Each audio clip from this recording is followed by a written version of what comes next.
Spirit of the Lord is upon my soul, I will dance like David danced. When the Spirit of the Lord is upon my soul, I will dance like David danced. I will dance, I will dance, I will dance like David danced. I will dance, I will dance, I will dance like David danced. Bàbá nígbà tí mo rí bá ṣe tó. Bàbá nígbà tí mo rí bá ṣe tó. Bàbá nígbà tí mo rí bá ṣe tó. Mo wá sọ pé ọpẹ́ ló yẹ bàbá. Bàbá nígbà tí mo rí bá ṣe tó. Bàbá nígbà tí mo rí bá ṣe tó. Bàbá nígbà tí mo rí bá ṣe tó. Mo wá sọ pé ọpẹ́ ló yẹ bàbá. Ṣebí èrò ọ̀tá ṣá ni kí n ti di gbàgbé.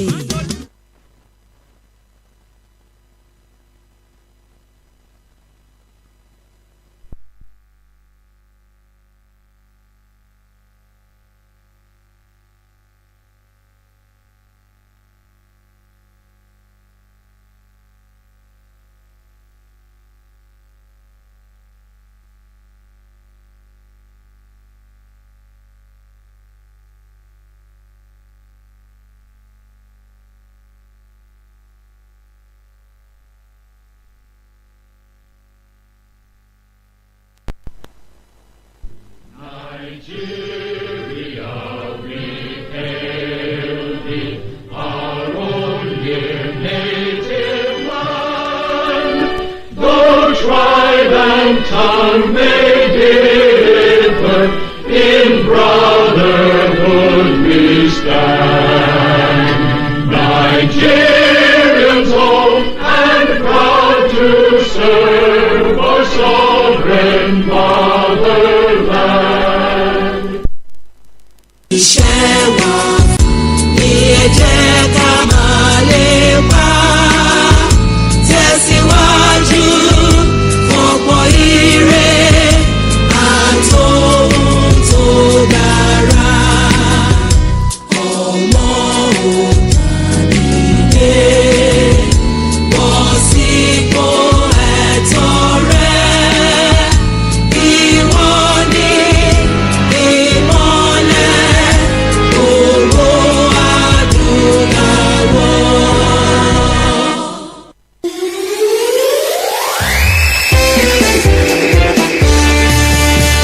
Making room to pursue excellence for research that we get to all to achieve the best in health sciences, build a nation, change the world.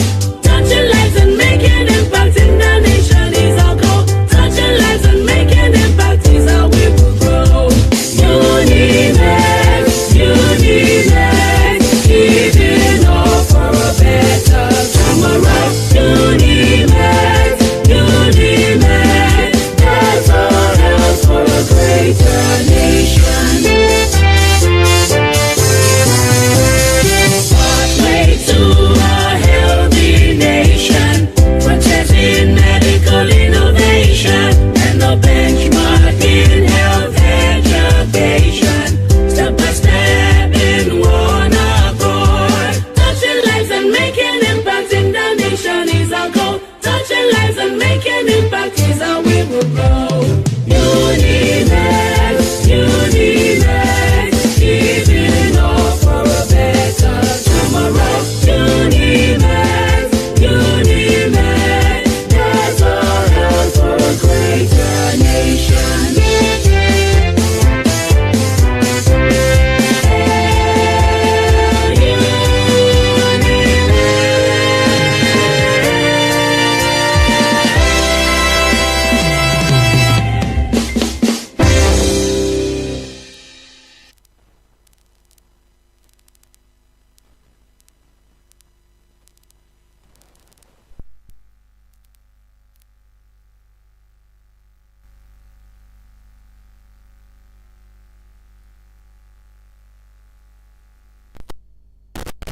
And the feedback was phenomenal. after the event.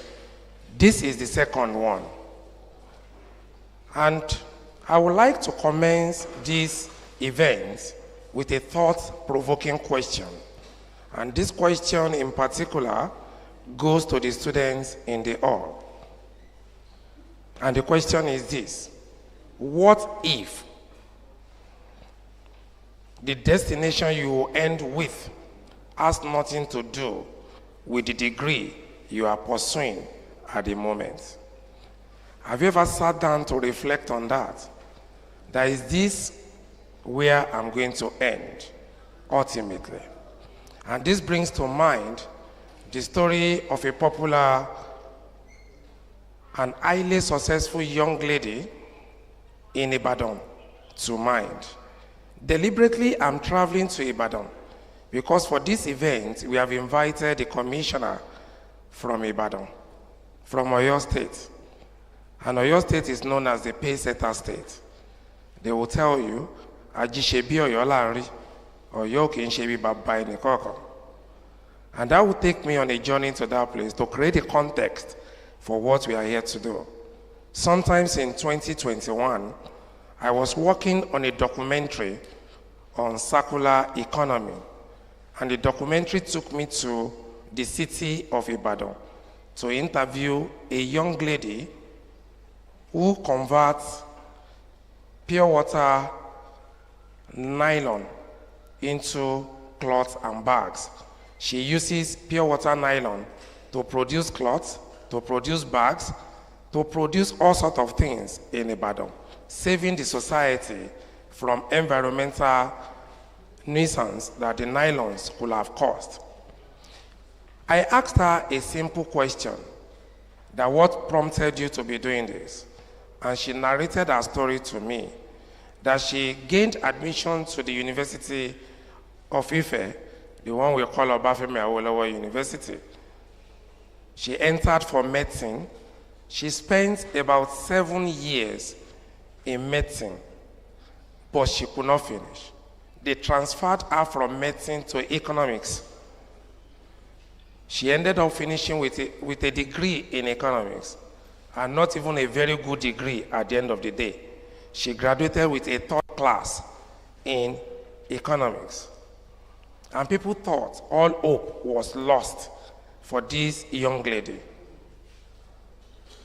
But she moved into something else, her passion, because her mother produces ashoke. So she also knows how to weave. She takes the knowledge of weaving to the pure water sachet, and she started using that nylon to produce all sorts of things. Today, Adejoke Lasisi is the CEO of a company called Planet 3R in Ibadan. She's not just a local champion in Ibadan. There is no continent of the world that she has not been to by saving the society with what she's doing. You know, we live in the 21st century where you can get knowledge at the tip of your hand. If I were you, all I would just do, key in Adejoke Lasisi and get to know the story of this young lady. So with the theme of this year's event that we are saying entrepreneurship, the ultimate solution to Nigeria's unemployment. It is not that your degree or certificate that will take you to the next level. It is the solution you are able to bring to the society. What problem are you already thinking of solving? Or you want to join the teeming youth that will keep saying there is no job in Nigeria. Meanwhile, a lot of people are making it big also in this country by embracing entrepreneurship. You have come to the right place today. I'm going to encourage you. Please fasten your belt. Something is about to happen to your life with today's event. Ladies and gentlemen, can we please put our hands together for the organizers of this event, because they mean so well for you. Having said that, distinguished audience, I want to welcome you on behalf of the Vice Chancellor of this great university to this event, Professor Ebunoluwa Aderonke Adejuigbe, who is unavoidably absent here today, but ably represented by the Deputy Vice Chancellor, Administration, and Clinical Services. Please let's put our hands together for Professor Patrick Osho as I bring him to this side of the divide. While we expect him to join us, the Dean of the faculty where our entrepreneurship and investments is domiciled also is much with us. He also just stepped out. Distinguished audience, please let's put our hands together for the Dean Faculty of Health Law and Humanities, Professor Leroy Edozian. As soon as he comes, he will come to this side of the divide. I also want to bring to this side of the divide very quickly. Please let's put our hands together for the DVC as he comes to the high table. The DVC is wearing 2 caps representing the Vice Chancellor, and also in his capacity is very much with us, Professor Patrick Osho, and the Dean Faculty of Health Law and Humanities, Professor Leroy Edozian. Please a round of applause for him as he joins us on the high table too. Prof, still join us. They've told me that you have something you are conducting. We want to see your face boldly. Seeing your face alone can bring inspiration.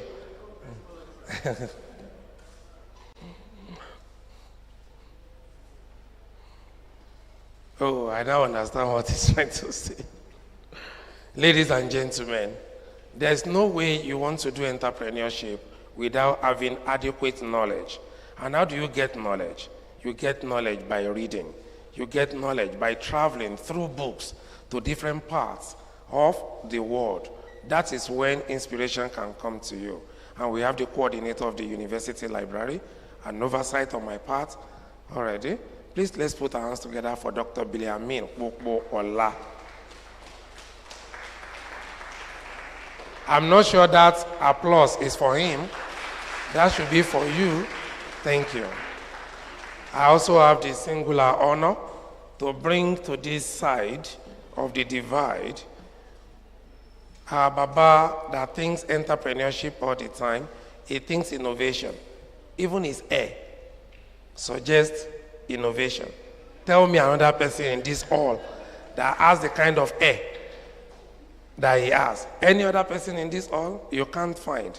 That's to tell you how unique he can be.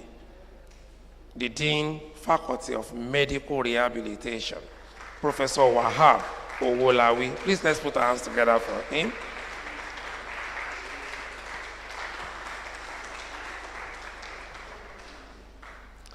Last but not least, to be brought to this side of the divide is the Honorable Commissioner for Establishments and Planning in Oyo State.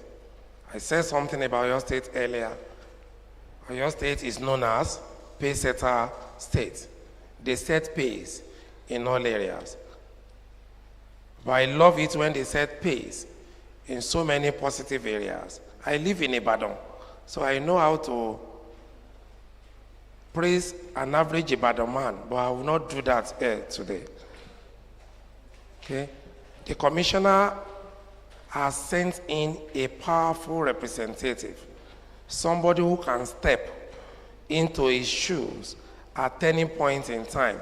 When the governor sends somebody out or a commissioner is sending somebody out, the commissioner already knows that this person has what it takes, not just to speak as a commissioner, but to add a lot of flavor to whatever you want to do. And the commissioner, a professor, Professor S.A.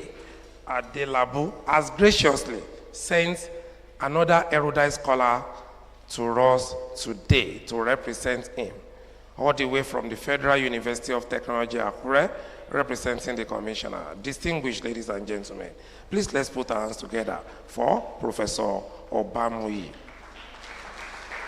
And I think you should keep doing that until he comes to this side. Prof is saying, you know, there's something about professors.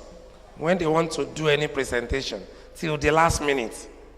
They are still changing one thing or the other because they really want to profess. So he has said at the appropriate time, he will come to this side himself so that he can profess in a way that we can connect. Again, a round of applause for Professor Obamoye. Without any further ado, distinguished ladies and gentlemen, I have the honor to bring to the podium very quickly the Dean, Faculty of Health, Law, and Humanities, Professor Leroy Edoze, to give us the welcome address. Please, a round of applause for him.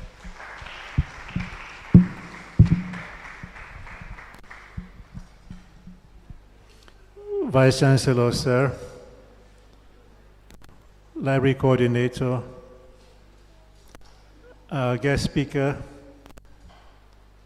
deans, directors, ladies and gentlemen, on behalf of the Faculty of Health, Law, and Humanities, I welcome you to this event, our second annual Entrepreneurship and Innovation Advancement Lecture. We all know the situation in Oyo State, and so you would understand why our guest speaker is so pressed that he's unable to leave the state this morning. We are very grateful that he has delegated an equally erudite and distinguished person to represent him. So we thank both the guest speaker and his representative, and I say welcome to Ondo City. As you would have realized from the university anthem, which you sang a few minutes ago, this university is committed to innovation. And I'm proud to say that our faculty is championing that mission on behalf of the university. And I hope you agree that we are doing a good job of it. In that regard, the person who is leading it all is somebody who has been introduced to you already as carrying innovation on his head, and that his hair speaks innovation. So let me call on the director of the Center for Entrepreneurship and Innovation, Professor Wahab Oladele Owolawi, to give you his speech. Thank you very much.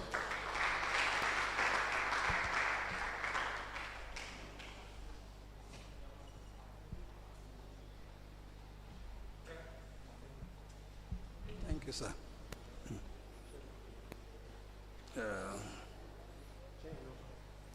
Benny, yes. Okay. The Vice Chancellor, represented by our able Deputy Vice Chancellor, Professor Patrick Olanrewaju Osho, Library Coordinator, Dr. Popola, Dean, Faculty of Health, Law, and Humanity, my Oga. Yeah. Our guest speaker, Professor Adelabu, ably represented by our erudite scholar, Professor O.T. Obamoye. Good morning, students, our colleagues, rectors, and HODs. I consider it an honor for me to make a brief remarks in the journey so far in the activities of the center, which is known as Center for Entrepreneurship Development and Innovation, simply called CEDI, C-E-D-I. The journey began on the 7th of September 2021 when UNIMED won a partnership grant from the British Council through a proposal submitted in August 2021. The center houses the UCO Hub, that is University Co-Creation Hub. The UCO Hub is a joint innovation research collaboration between UNIMED, Liverpool John Moores University of UK, and a private educational partner called the Teampreneur Educational Foundation in Lagos. The focal point of this joint partnership is to harness the entrepreneurial potential of the rapidly growing African youth population. This step has prompted the university, UNIMED, to support students in the empowering drive to become providers of solutions to social and real-life problems. This has led to our annual Innovation Day event, which is staged every December of the year, where students and recently staff members exhibit their local inventions or products. In order to foster the ideal of stimulating innovative and creative potential in the students, the university has attached monetary reward to the first 3 winners of the innovation display. First prize being rewarded and encouraged with a sum of 500,000 naira, second prize 250,000 naira, and third prize goes home with 150,000 naira. This is in conformity. Yes. This is in conformity with the agenda of the federal government of Nigeria to stimulate students to be creative, to be job creators and not job hunters. Transition from the past to the present has attracted eminent scholars such as Professor Oti Obamoyi, who graciously gave a brilliant and highly cerebral lecture right in this hall on the 11th of December 2023. Also present on the same day was Dr. Sumi Smart Francis, the Senior Special Advisor to the Governor of Ondo State on entrepreneurship. Our promotion of entrepreneurship development has equally attracted eminent people in the world of commerce and industries, like former President of Lagos Chamber of Commerce and Industry, Mr. Gabriel Idahosa, Dr. Femi Kuti, CEO, Reliance HMO in Lagos. Today, we are honored to play host to Professor S.A. Adelabu, humbly represented by Professor Oti Obamoyi, a well-known and acknowledged professor of entrepreneurship, and Dr. Femi Egbeshola, National President of Association of Small Business Owners of Nigeria. Unfortunately, we have to play his video. He couldn't come physically due to security concerns in the country, particularly around this our axis. He sends his apology. I urge us all to sit, relax, and drink from the fountain of knowledge of our great speakers on how to extricate ourselves from this cancerous situation of unemployment among our youth in Nigeria. We thank you all for gracing this event. Thank you once again. Thank you.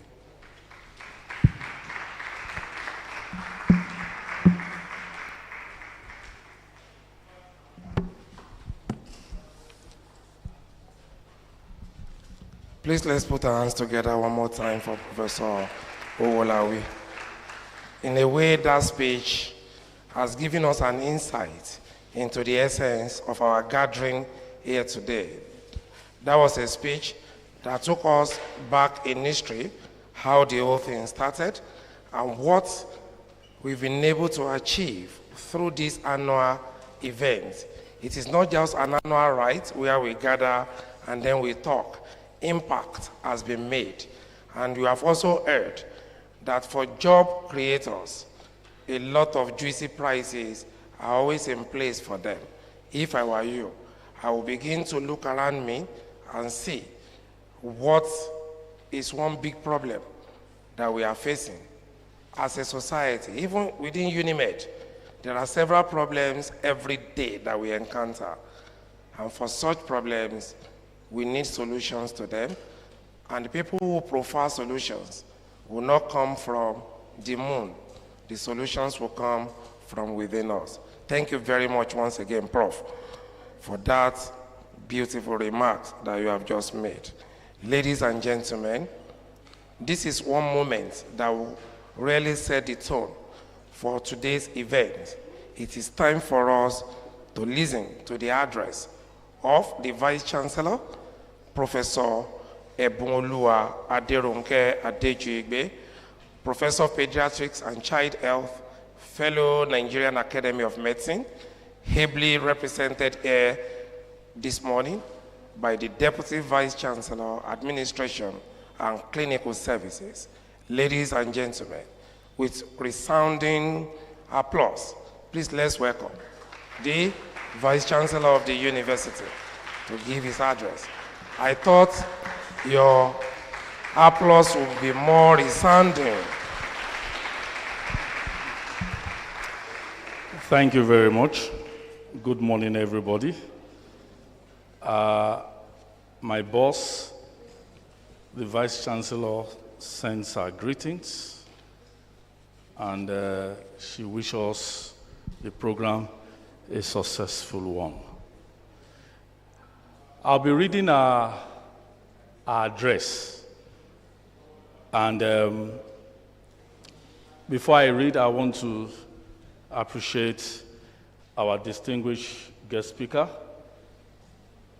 who is ably represented by Professor Obamui, esteemed members of the management team that are seated, the deans, directors, and HODs that are also seated, and students and ladies and gentlemen. I think the theme of this second annual Entrepreneur and Innovation Advancement states entrepreneurship, an ultimate solution to Nigerian unemployment problem. It gives me immense pleasure to welcome you all to this second annual Entrepreneurship and Innovation Advancement Lecture, organized by the Center for Entrepreneurship, Development, and Innovation, University of Medical Science, Ondo.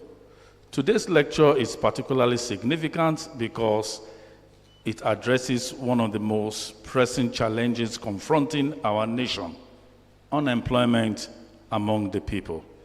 The theme, entrepreneurship, an ultimate solution to Nigerians' unemployment problem, is both timely and relevant, especially in an era where innovation, creativity, and enterprise are becoming the primary drivers of economic growth and sustainability development.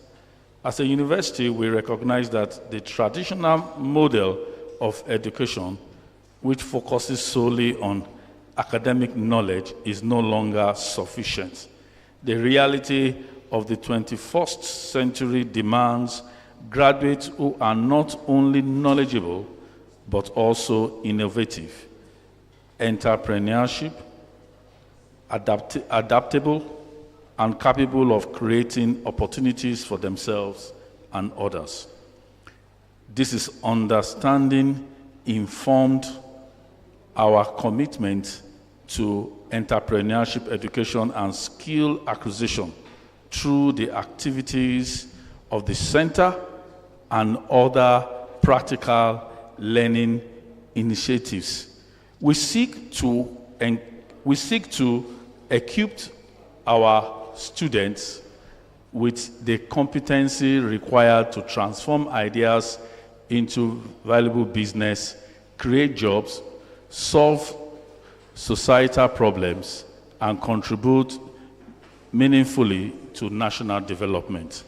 Today's event provides an unique opportunity for our students to interact with accomplished entrepreneur and industry leaders who have distinguished themselves through innovation, resilience, and enterprise. Their experience, insights, and success story will undoubtedly inspire our students to embrace entrepreneurship as a pathway to self-reliance and economic empowerment. I therefore encourage all participants, particularly our students, to listen attentively, engage actively, ask questions, and take advantage of the wealth of knowledge that will be shared during this event. The lesson learned today may very well become the foundation for future business venture, innovation, and career success. I wish to sincerely appreciate our distinguished guest speaker for accepting our invitation to share their expertise and experience. Your presence adds great value to this program, and we are honored to have you with us. I also commend the director and staff of the Center of Entrepreneurship, Development, and Innovation for their dedication in organizing this important event. Their efforts continue to strengthen our university vision of producing graduates who are not only academically excellent, but also entrepreneurial and globally competitive. As we commence this lecture, it is my hope that the discussions and recommendations emerging from this gathering will inspire practical solutions to youth unemployment and encourage a culture of innovation,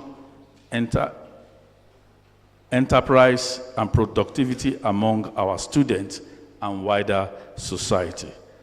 On behalf of the university management, I warmly welcome you all and wish us a highly rewarding and impactful day. Thank you and God bless.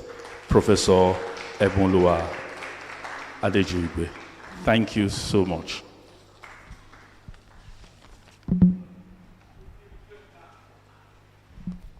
Thank you very much, sir. Please a round of applause for the Vice Chancellor. One more time. The essence of a gathering like this is to foster the culture of entrepreneurship and innovation. Just this morning, somebody was telling me about one of our students who has developed a kind of perfume that repels insects, flies, and the rest. You will not only smell nice, it will also repel all sorts of insects away from you. And that's a commendable initiative coming from this university. We hope we have more of such people in our midst as we progress. So what the Vice Chancellor just said, we are not just talking, we are making it happen also in this university. I thought you would clap for your school, that your school is doing well, your school is winning all the time. Usually this is one thing I always love when I'm moderating any event. It is time to exercise my power. Whether you are the president of the country, the moment I stand on this side and I'm holding the microphone, after dropping it, the power may go, but I want to exercise that power now by calling on our speaker for today. I'm not just calling the commissioner, I'm also calling Prof. The two of them, I can command them as I am now, and they have no choice. They will come. Afterwards, I may not be able to do that. So by the power conferred on me as the host of this event, may I please call on Professor S.A. Adelabo, the commissioner, ably represented by Professor Bamuyi, two professors in one, to please come to this side of the divide. Please a round of applause for him as he comes.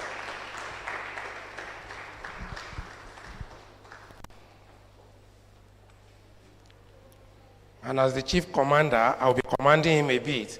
Sir, let him exchange pleasantries with the people on the high table.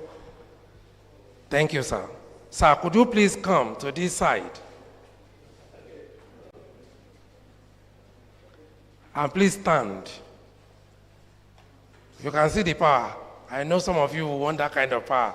After now, I may not be able to command him like that. Ladies and gentlemen, please, with your resounding applause, I invite Dr. Agbaje to read the profile of our speaker for today, our guest lecturer. Please, let's welcome Dr. Agbaje to this place. And as soon as he's done with the reading of his profile, Prof will take over from there and dish out the things he has brought for us today. Good morning, our able and dynamic Vice Chancellor, Professor Ebmoluwa Adejuibe, ably represented by our dynamic Deputy Vice Chancellor, Administrative and Clinical Services, Professor Patrick Osho, and distinguished members of the high table. Please permit me to align with existing protocol.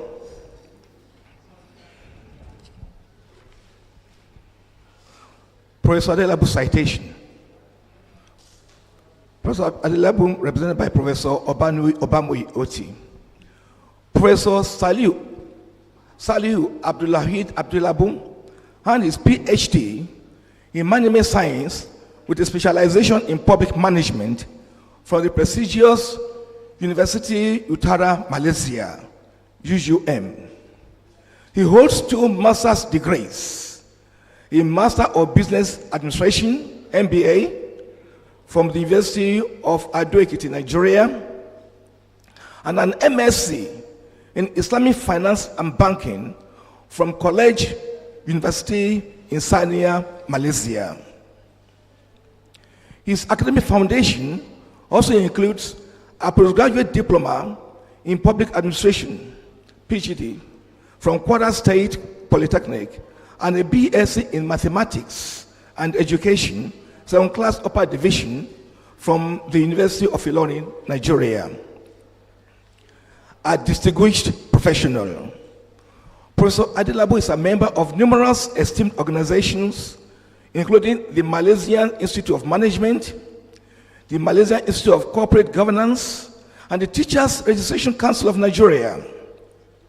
His affiliations further extend to the Association of National Accountants, the Institute of Management Consultants Nigeria, the Association of Entrepreneurship Scholars, the Academy of Management Nigeria, and the Institute of Certified Public Accountants of Nigeria, among others. In the academic sphere, Professor Adelabu has published extensively in reputable international journals, conference proceedings, and book chapters, and has authored textbooks on Islamic and public finance. His administrative leadership is equally notable, having served as head of department, sub-dean, and dean of the Faculty of Management and Social Sciences. He was also the director of the Center for Research, Commercialization, CRC, and has served on various university committees at University Utara, Malaysia, and Ibrahim Badamasi Babangida University, Lapai, Nigeria.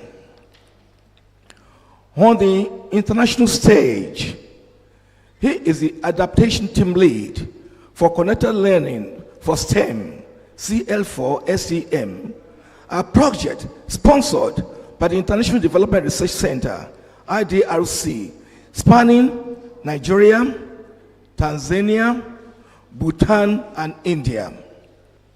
He also serves as chairman of the Oyo State Project Steering Committee for Better Education Services Delivery for all additional financing, BESDA, AF, a World Bank-sponsored initiative through the Global Partnership for Education.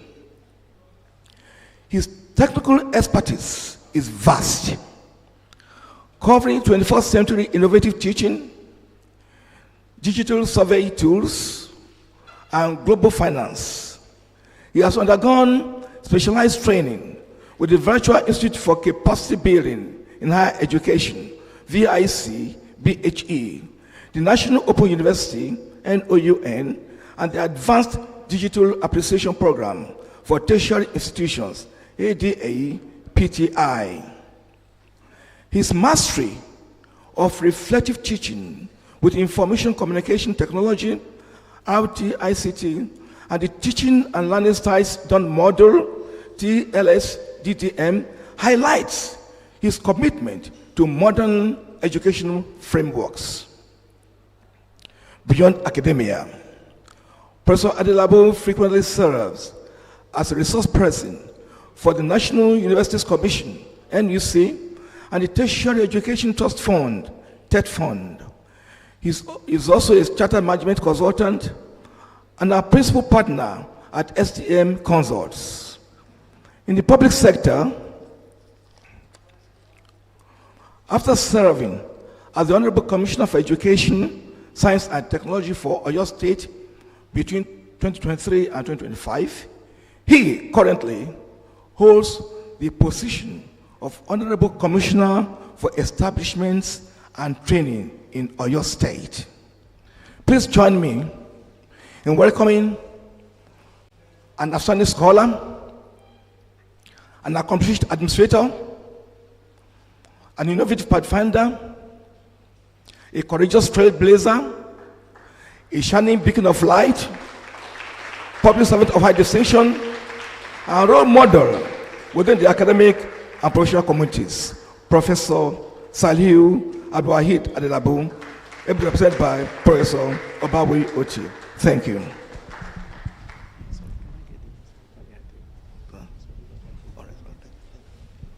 Thank you very much, the MC. Before I start the paper, let me appreciate the opportunity to be here again. As mentioned by the director, I was there in 2023. So I was not expecting that I'll be here today. Yesterday, around 6, I was observing the prayer session in Akure at my house, preparing to go to Akungba. He called, but I couldn't pick. So I thought I would call back after the prayer, but I forgot. I was on my way when I remembered that he called. And now told me that please, you will not be able to come, that I should assist. I said, no problem. And immediately he sent the paper. But I could not look at the paper throughout because I was busy throughout yesterday. I was there from 9 o'clock until 6:30 before I left the hall. So from 9 to 6:30. So when I look at outside, it was getting to 7, and I found it difficult to come to Akure because I thought I would come back to Akure.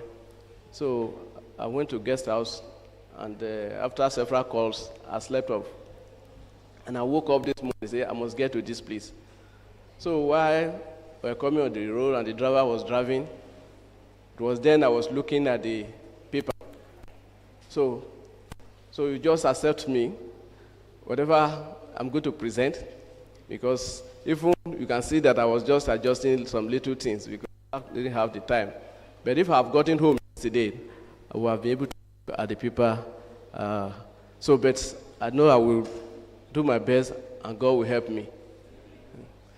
Yeah, let me appreciate the Vice Chancellor,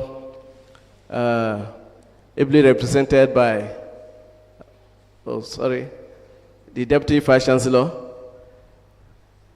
I asked the man to give me the protocol list, but it's taking my time so that I would not misfire. Thank you, sir. Yes, let me appreciate the Vice Chancellor, Professor Ebuoluwa Adejuigbe. I thought I would be able to meet her today. We'll be talking on phone, but I'll not be able to meet her.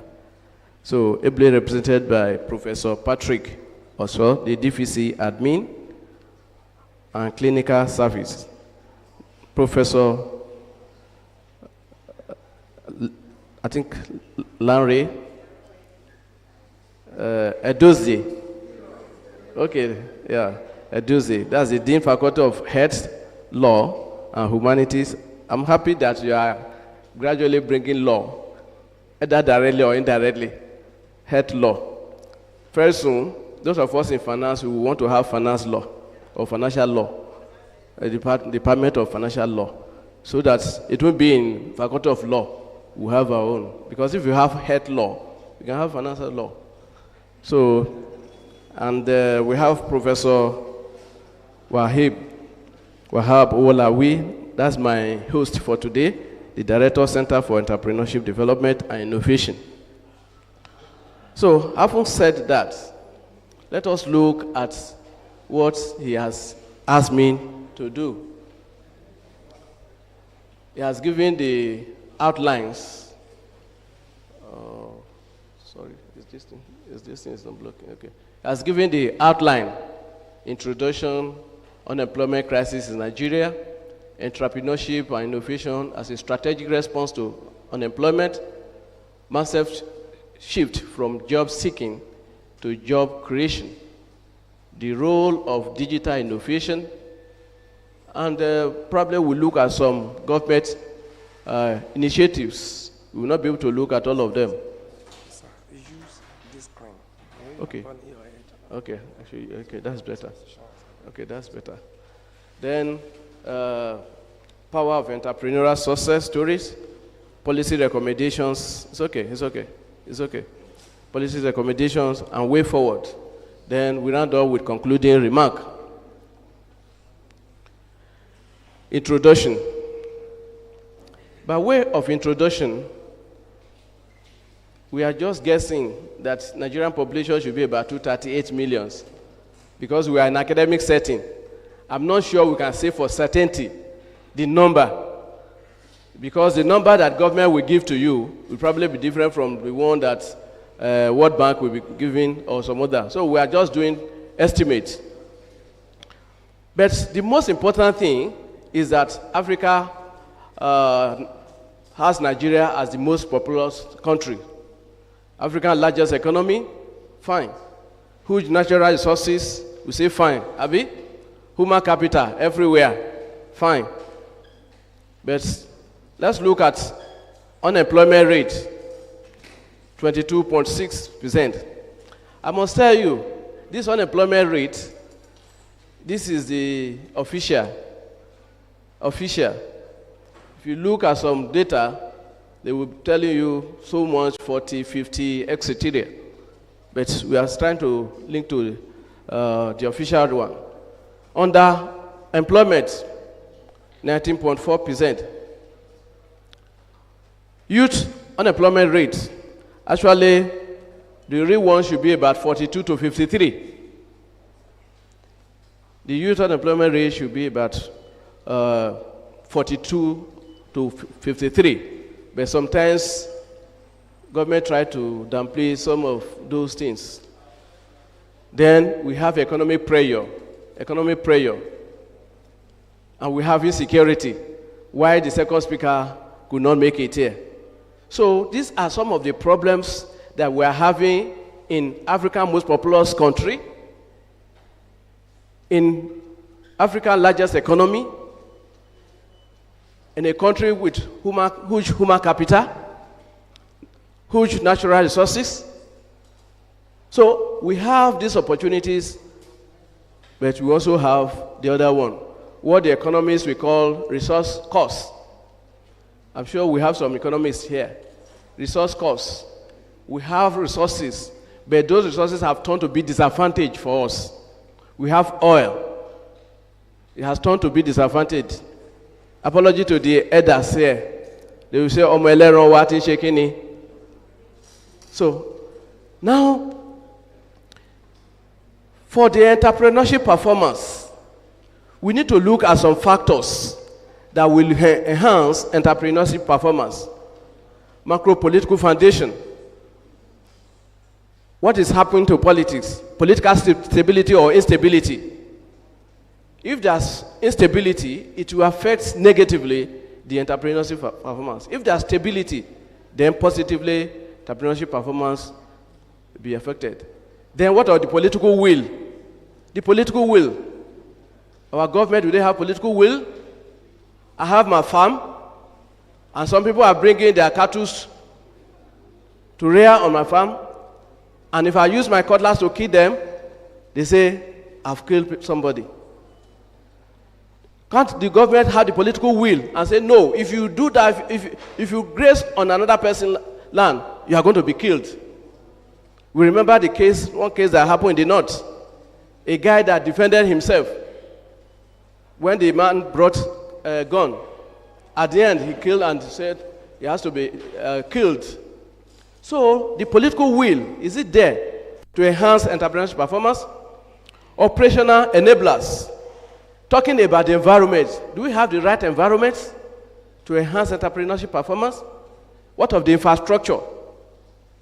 What of the infrastructure? So the environment here sometimes is hostile. Sometimes the environment is rude. Sometimes it's dynamic.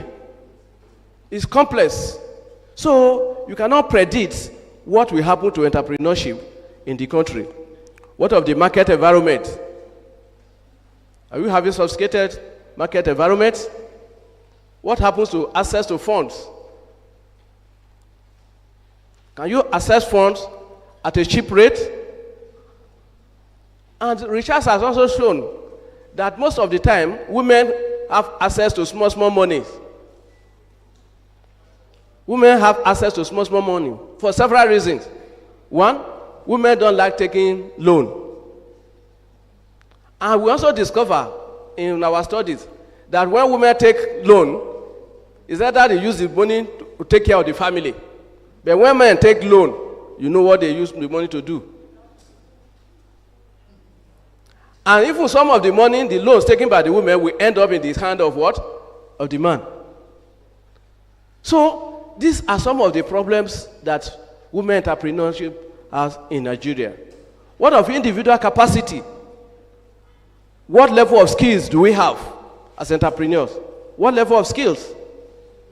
Do we have the technical skills? Do we have the competencies? These are some of the things, all of them coming together, that will determine whether you have entrepreneurship success or not. Talking about entrepreneurship success, then you can be talking of growth, because growth is a sign of success. When you are going on with innovation, and also when you are able to create wealth, which is also the essence of entrepreneurship. So, taking all these factors together in a country, you'll be able to determine whether the performance of entrepreneurship is something to write home about. But looking at Nigerian environment, you know that if you are an entrepreneur, you are surviving by the grace of God. You are just surviving by the grace of God. Is it a country where you just lock your shop and you are coming back the following morning to meet what? Empty shop. In a country where you travel from here to Lagos to buy goods worth about 10 million. And because the road is bad, the truck just failed and the whole thing crashed. Not to even talk about the other side, the men of the underworld. So, those are the things that will determine the success of the entrepreneurship. We can look at the success story, the outlook. If you look at this, it's blurred. If you look at it, you see it's just a picture to show you that we have job creation here, we have the economic growth here, poverty. Because if you look at if there's entrepreneurship as a catalyst for job creation, poverty will be reduced. there will be economic growth, there will be job creation, and then there will be national opportunities for the citizens. There will be skill development. Now, looking again at the unemployment crisis in Nigeria, you discover there's a pity case. Look at the population of the people who are poor. 81 to 139 million between 2019 to 2025. Yes, if you read or listen to news, the government will say there's economic growth. The question people ask, what is the implication for ordinary citizens? I'm not talking of our highly rewarded people here, but people like us.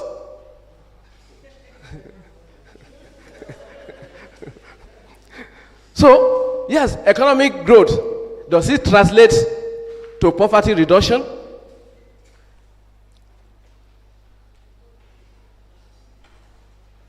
Then you look at youth population. Our youth population, one of the highest in the world. We used to talk about dividend of democracy. Is that dividend of democracy? So, but it's showing that we are working towards crisis period. Over 5.2 million unemployed graduates. Over what? 5.2 million unemployed graduates. And look at what happened every year. Unimed, FUTA, UI, Abuja, etc. They are producing 2 million graduates every year. We are already having 5.2 million. And every year, these universities are producing 2 million. Where are they going to work? Where are they? So the only option available is what? Entrepreneurship. The only option available is entrepreneurship. Unfortunately, in our lectures, we have not inculcated entrepreneurship in most of the lectures. I read through, when I heard about health law, the Dean of Health, I think it's the one going. When I read about the synopsis of health law, I was happy. Because if you look at the medical doctors, if you have any one of them, you will discover that they are not doing well in their businesses. Most of them are closing business to join politics. They are not doing well. They are not doing well, most of the medical doctors. Why? Because they don't have that entrepreneurial knowledge. They don't know how to manage business. So, I'm happy when you introduce that. I'm also sure you have management law. Or those students in medicine, are they taking law? Are they taking management? Because you need to teach them how to manage their hospitals. I'm sure you are not training all of them for white-collar job. But they must also know how to manage. If you go to Akure, you take samples of hospitals in the last 30 years, you see that many of them are closed down. Why? Because they don't have any idea of managing business. So, what we have therefore in this country is high supply of educated labor, but low demand. Low demand. We have high supply, but what? Low demand. What is this reason? Mismatch of skills. Mismatch of skills. The skill these candidates have in the university is not the same skill that the employers are looking for. And that's why when you graduate them, they have to go through 6 months to be trained before they can adapt. But the implication is that if you are training somebody in nursing profession, the person should also have an idea of what is going on in the world, in the outside world. So it's not theory.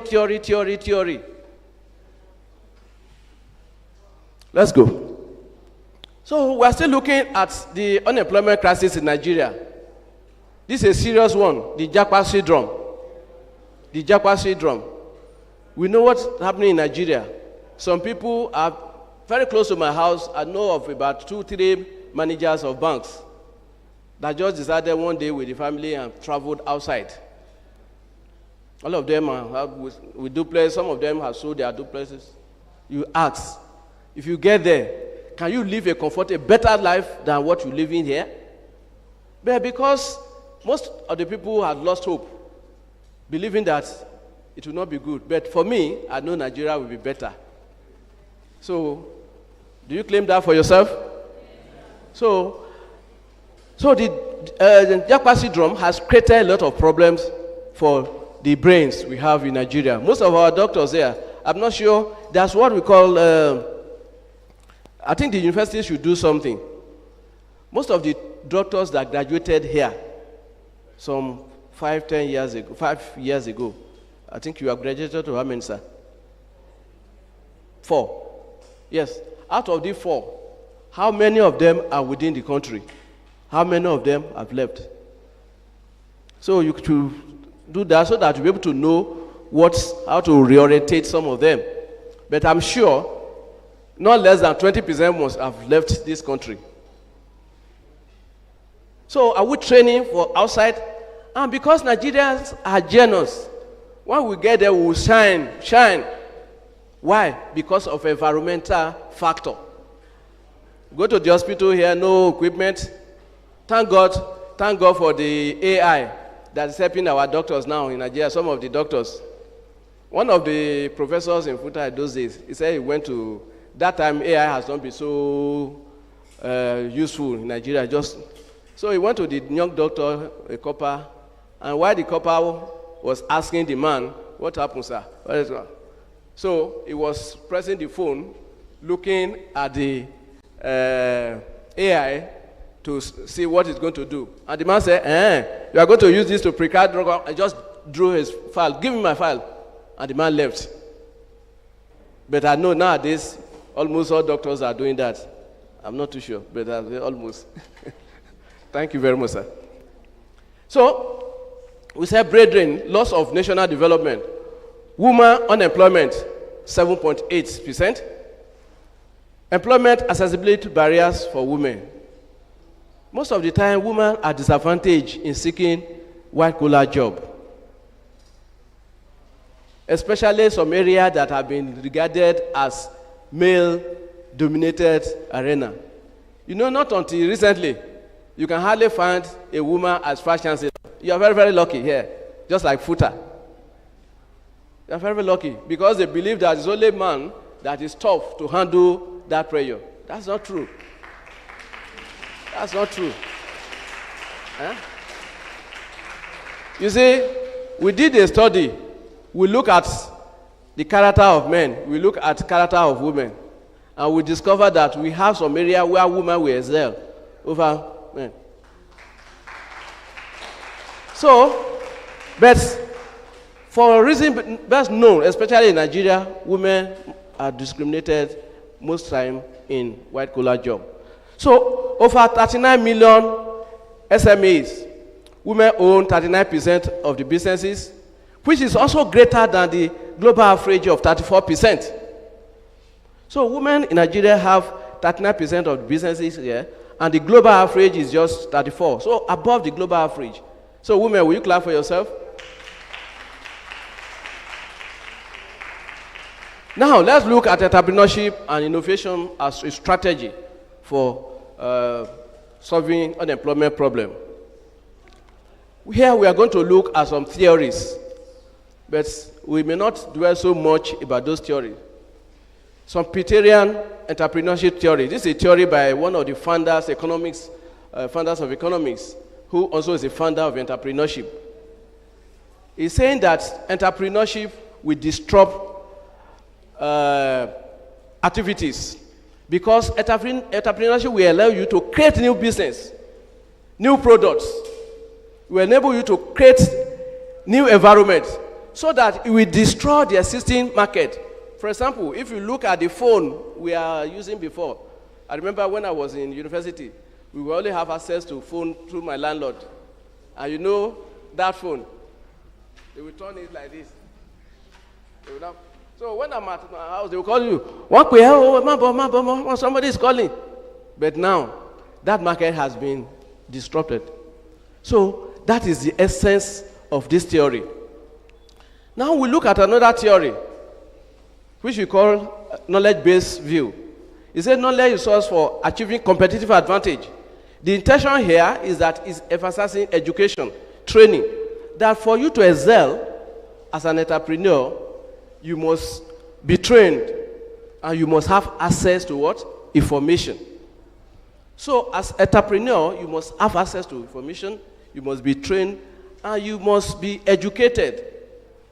If you compare two people, one woman, maybe primary 6, selling groundnut, and you pick another person, a graduate, selling groundnut, there should be difference. There should be difference.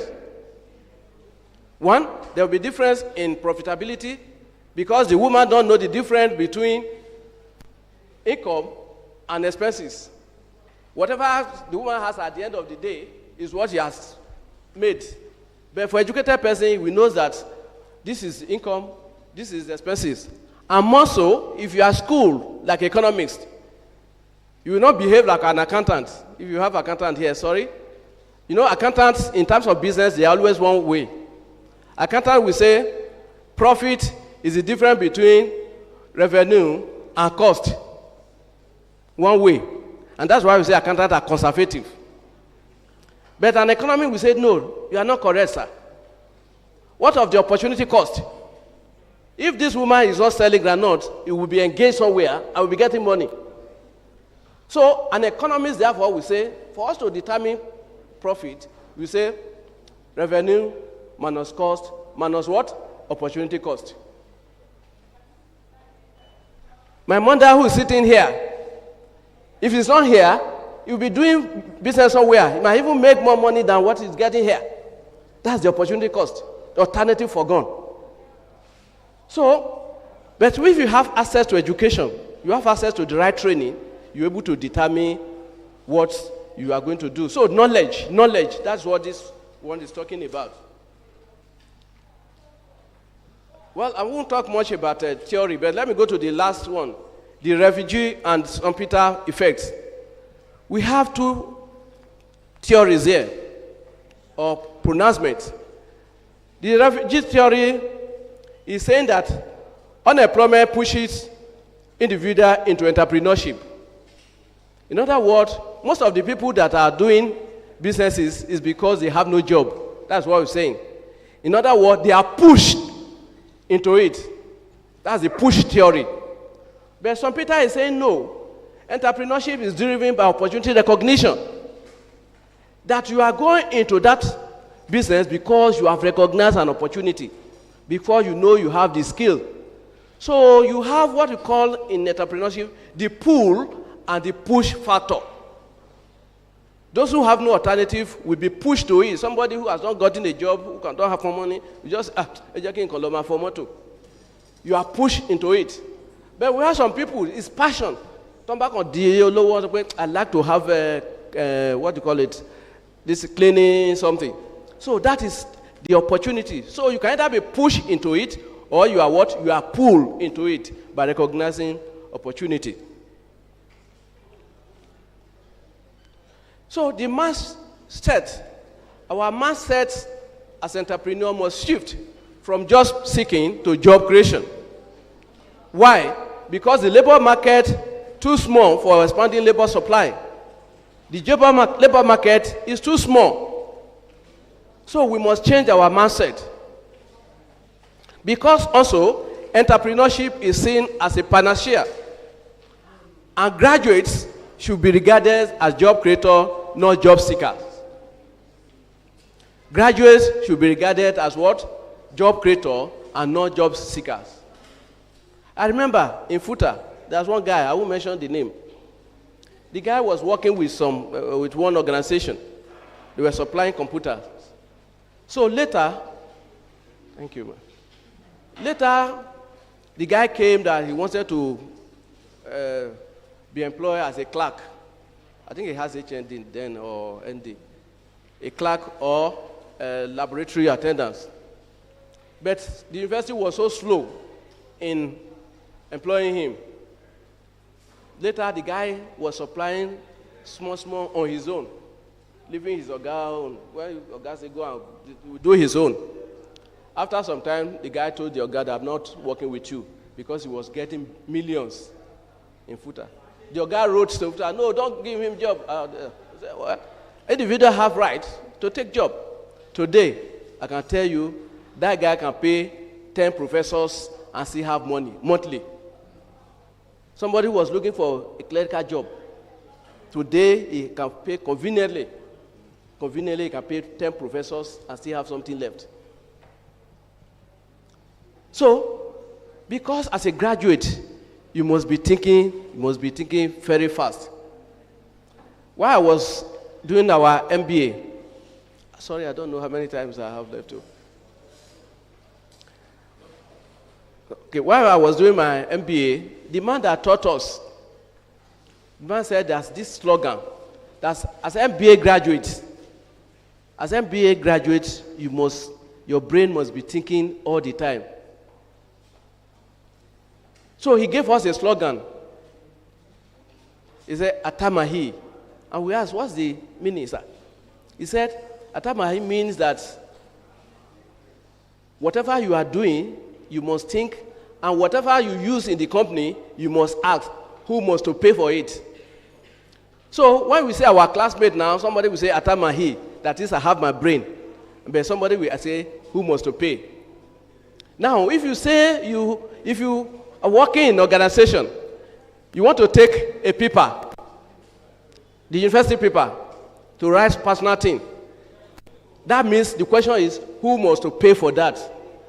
Is it the company or you? Is it the company or you? You are working, you want to use the computer of the company to do something. The question is, who must pay for that? So as a businessman, you must think business. Now, the man starts talking again, embracing problem solving. Challenges present opportunity for innovation. So when there's challenges, it's an opportunity. In fact, most of the time, if you don't lose your work, you can't get a better one. If somebody has disappointed you, that's the time you have something, you are very close to your miracle. So, challenges present what? Opportunity for innovation and enterprise. So, it is when you have that problems that you can think. Look at this. Problems are opportunities to create what? Businesses. It is when this has problem. If you just sit down, I remember when I was doing sabbatical at Redeemer University in campus, that time they were in Mowe, the students would discover that some of them were having poor performance. Want to see me? What time? Ah, okay. I don't know. Sorry. So we now ask them, what's the problem? Why are you not having good performance? They say, it's the university. What happened? They said they put AC everywhere. And after some time, they will sleep in the room. So they could not read. You see? The university thought we were helping them because they are from big people, unlike some of us that we just use water, use towel, put towel on our head. So, well, I need to move fast. I didn't find out the time I have before. Problems are opportunity to create businesses. Young people should identify the needs for their community. Young people, you must identify the needs of their community and develop solutions to create value. My search will still continue. So, starting small and leveraging technology. We're in the era of AI now. AI has made it easy to build solutions and create value. You have your handset. The unfortunate thing is that the way we use our handsets, we are using it as a distraction. If we check the phones by students here, they are likely to be better than what some of us here have. Yes, they will tell their parents it's for lecture, but find out what is happening. All the Davidos of the world, all the who you find there. For me, my phone is just to call and to probably browse to see some lectures in. So, AI has made things easy for small businesses. Develop resilience. Yes, this is important. When you fail, it is an opportunity for you to try again. If you fail once and you leave, too bad. If you fail once and you leave, too bad. You try. That's what you call entrepreneurship. You try, you fail, you try, you fail, you try, you fail until you are able to make it. But the most important thing, from that failure, you have gotten some experiences. That's what is more important. But you must be ready to take risk. Risk is everywhere. If a man cannot take risk, then he's not yet an entrepreneur. Especially in Nigeria, where there are a lot of risk, insecurity, etc. So you have to take the risk. Financial discipline. Yes, you must be able to discipline yourself. You must structure your financial system. Your business planning must be continuous. And then you must afford spending voraciously. You must afford spending unnecessarily. Because some people don't know the difference between the gain and the business money. You must separate your money from that of the business. Marketing. Yes, marketing is very important, and communication, because you need to communicate effectively to the customers, to the investors, and you need to communicate effectively to the partners. If you are in business and you cannot communicate well, too bad. You cannot make it. Well, the role of digital information, we have mentioned part of it. Let me see how far I can go. Yes, we just look at one or two government initiatives to help entrepreneurship. What we call Youth in Agribusiness Land Trust Fund. It was launched in June 2026.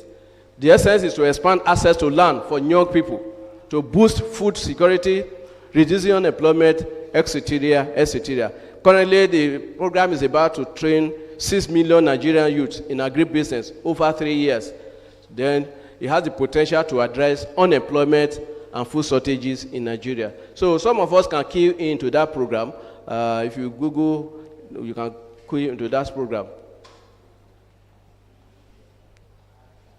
Well, this One Children, One Business initiative is from the Imo State, but the federal government has adopted it. The essence of it is to make sure that you leverage on your community to establish a business, and then you create the environment from that area.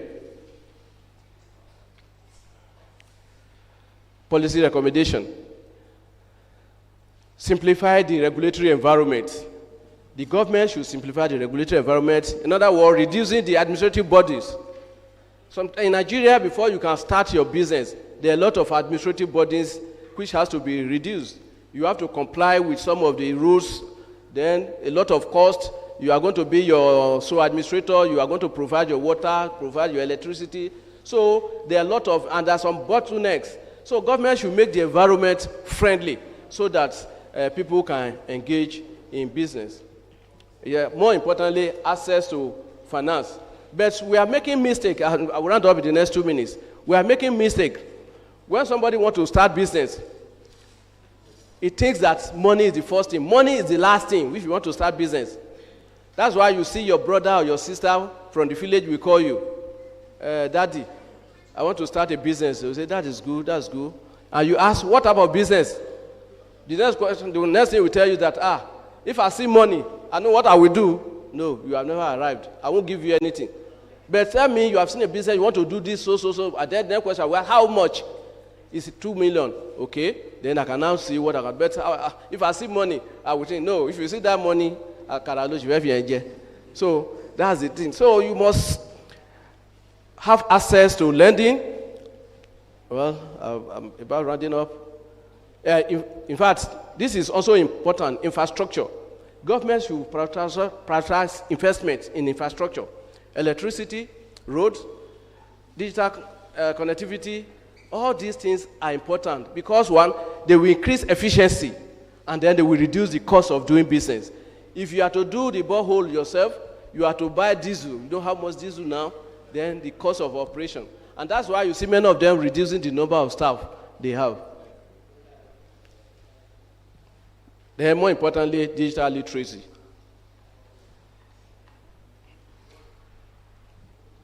So, in all, for us to improve entrepreneurship in Nigeria, governments should be decisive in increasing the improving the environment, improving access to funds, and then create enabling environments in terms of training and making the environment conducive for business to thrive.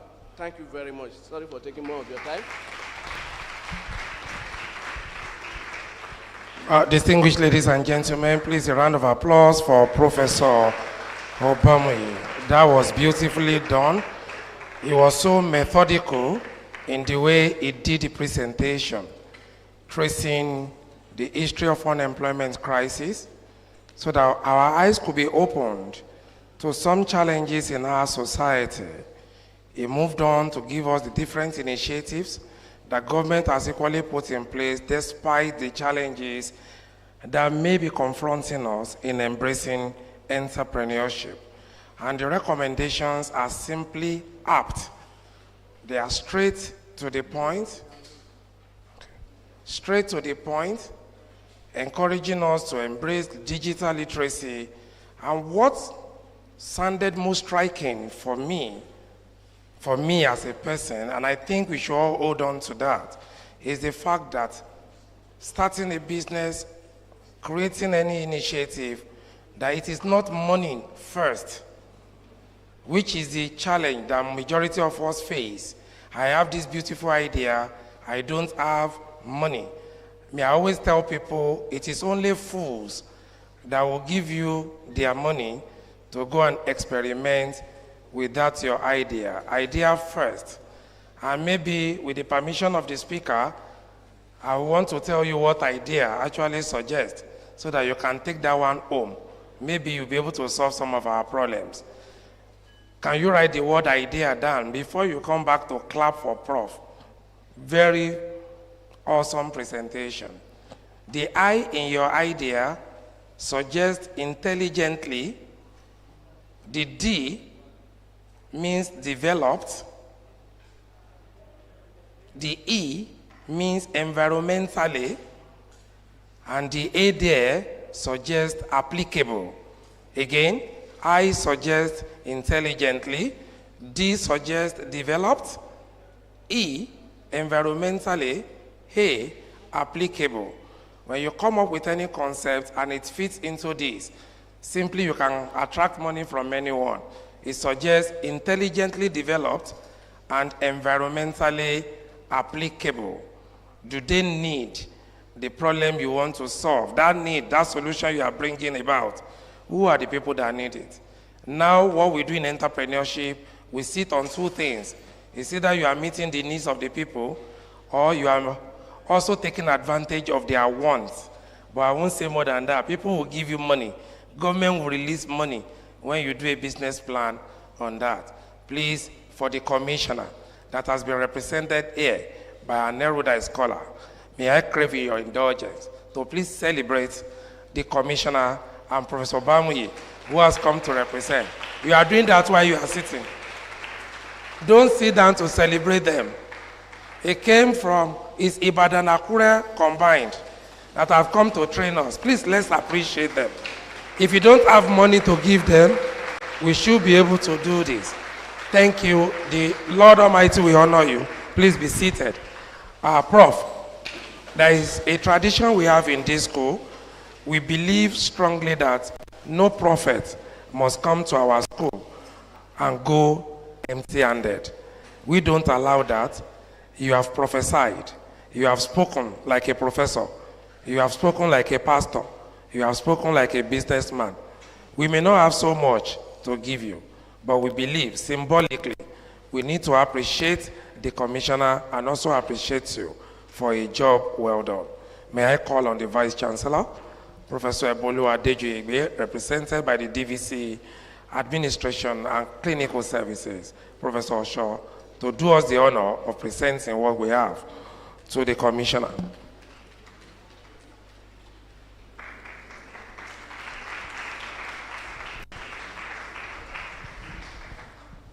I know the PR has said it all. We want to appreciate you, and that's why this is being given to the Honorable Commissioner that you are representing.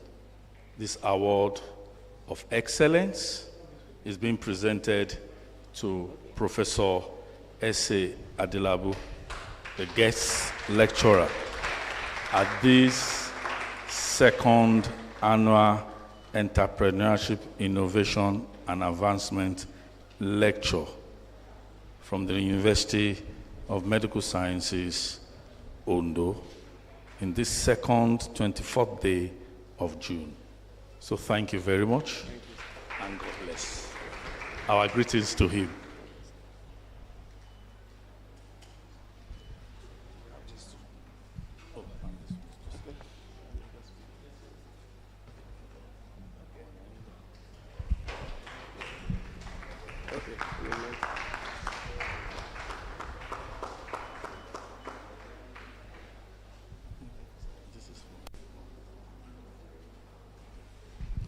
Thank you very much.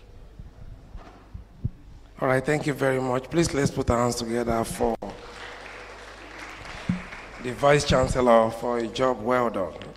Distinguished ladies and gentlemen, we want to move on with the program. And what we have next is for our second guest speaker to talk to us this afternoon.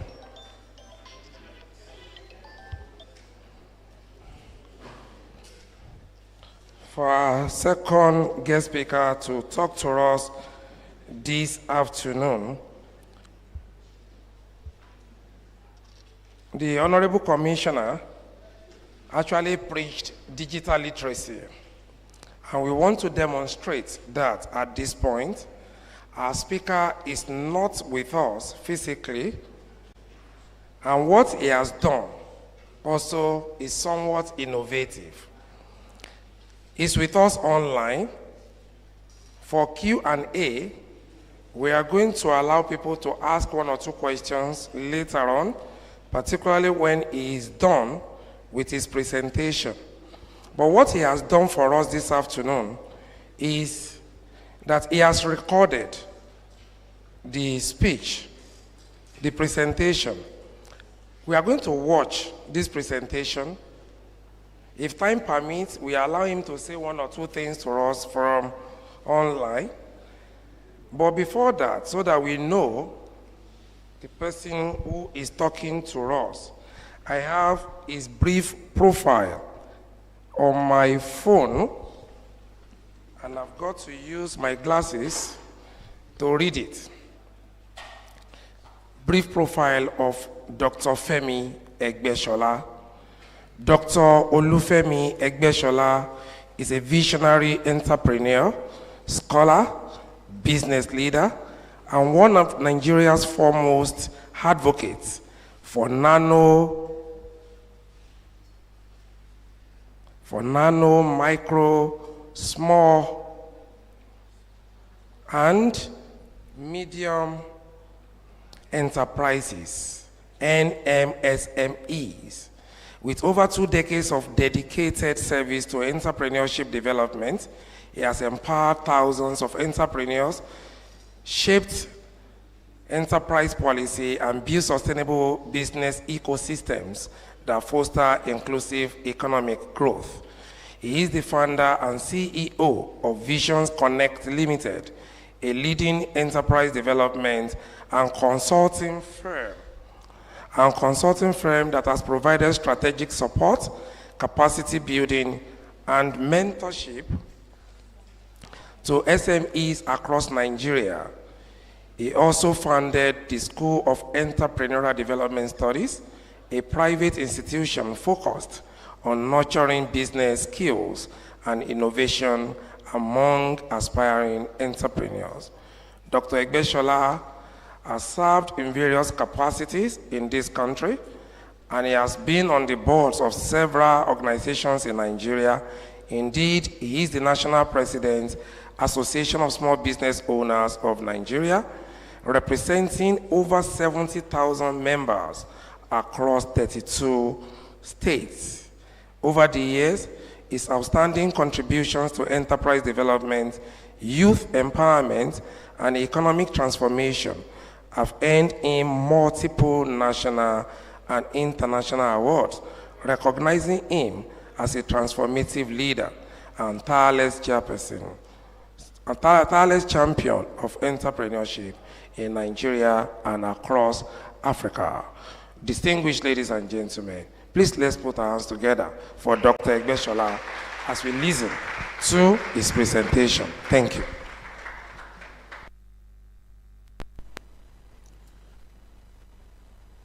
It's my pleasure to be in your midst this morning, or perhaps afternoon. And for the purpose of time, do permit me to stand on existing established protocol. This conversation will be discussing the theme, Entrepreneurship, the ultimate solution to Nigeria's graduate unemployment. And let us begin with a sobering image. Please imagine a commercial farmer who spends fortune clearing lands, buying premium seeds and investing in fertilizers. Then for 4 to 6 years, he nurtured the crops. But on the harvest day, something happened. And what is it? He packed the ripe produce into bags, drive to a massive dump site, and toss it away. You would call that madness, isn't it? Yet, metaphorically, that is exactly what Nigeria does every single calendar year. Through our universities, we spend billions of naira nurturing our finest minds. On graduation day, we hand them certificates, toss our caps in the air, and then dump them into a barren economic desert called the job market. And today, we are not here to complain about this desert. Rather, we are here to talk about how we can turn that desert into a tech valley, a medical manufacturing hub, and a booming agricultural ecosystem. And you know what? The pipeline to move from dependency to economic dominance is one word. What is it? Entrepreneurship. But then let's look at this scenario again.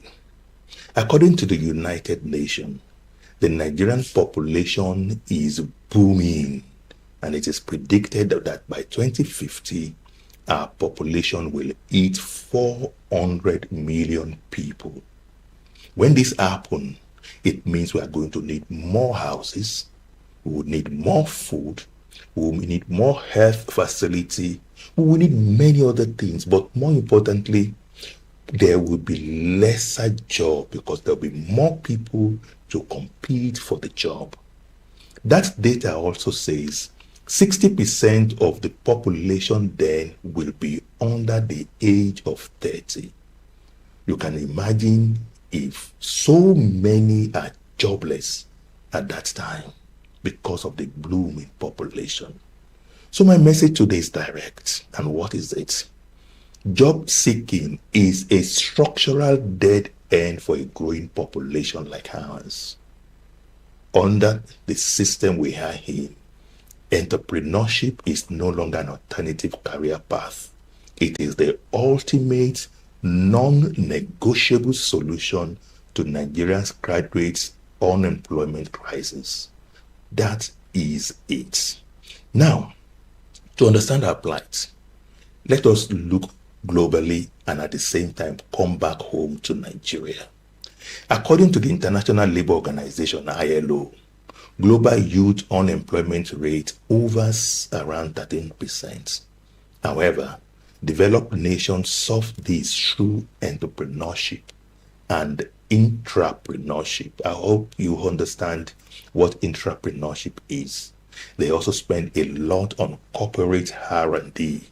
For example, in places like South Africa and Germany, technical and entrepreneurial vocational track about 50% of school leavers directly into wealth-creating small and medium-scale enterprises.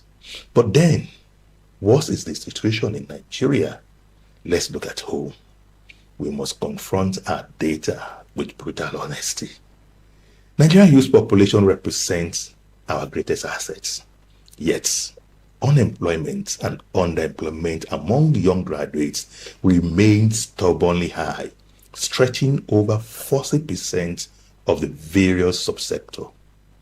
For example, our institutions, that is tertiary institutions, churn out over 500,000 graduates every single year. The formal economic sector, unfortunately, I'm talking about the multinational corporations, the banks, the oil firm, and the civil service, can barely absorb 30,000 or 40,000 new entrants annually. All combined have a structural capacity to absorb less than 10% of these graduates. So mathematically, that leaves nearly 460,000 graduates stranded in the cold every single year. So my dear students sitting here, if 100 of you graduates, only 6 or 8 can fit into existing corporate or government offices. What happens to the remaining 90 or perhaps 96? The whole narrative goes. Go to school, get good grades, and after the good grades, a corporate job awaits you. I am here as a realist to tell you that the corporate job of the 1980s are dead and buried. You cannot look for what does not exist. Rather, you must create it. So to the policymakers in the room, youth unemployment is no longer just an economic statistics. It is a national security threat, a national one for that matter. And we are sitting on a demographic time bomb, and the fuse is burning fast. So what do we need to do?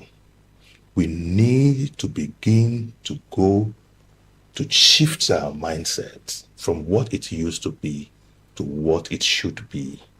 One of the questions that will come to our mind then would be, where are the jobs gone? It is not just bad governance. It is a global economic shift. We are living through the fourth industrial revolution. Artificial intelligence, that is AI, automated diagnostic tools in healthcare, algorithmic accounting softwares are liquidating entry-level white-collar jobs. Let me illustrate so that you can understand. 10 years ago, a bank branch needed 30 staff members to operate. Today, a digital banking app run by a handful of developers serve millions. If you train yourself only to be an employee, you are training yourself to be obsolete. Consider fintechs like OPay, MoneyPoint, and the rest.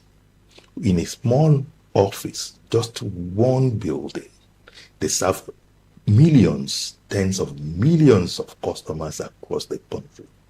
How many staff will a small building, a single building take? Another example is the experience that Aliko Dangote narrates.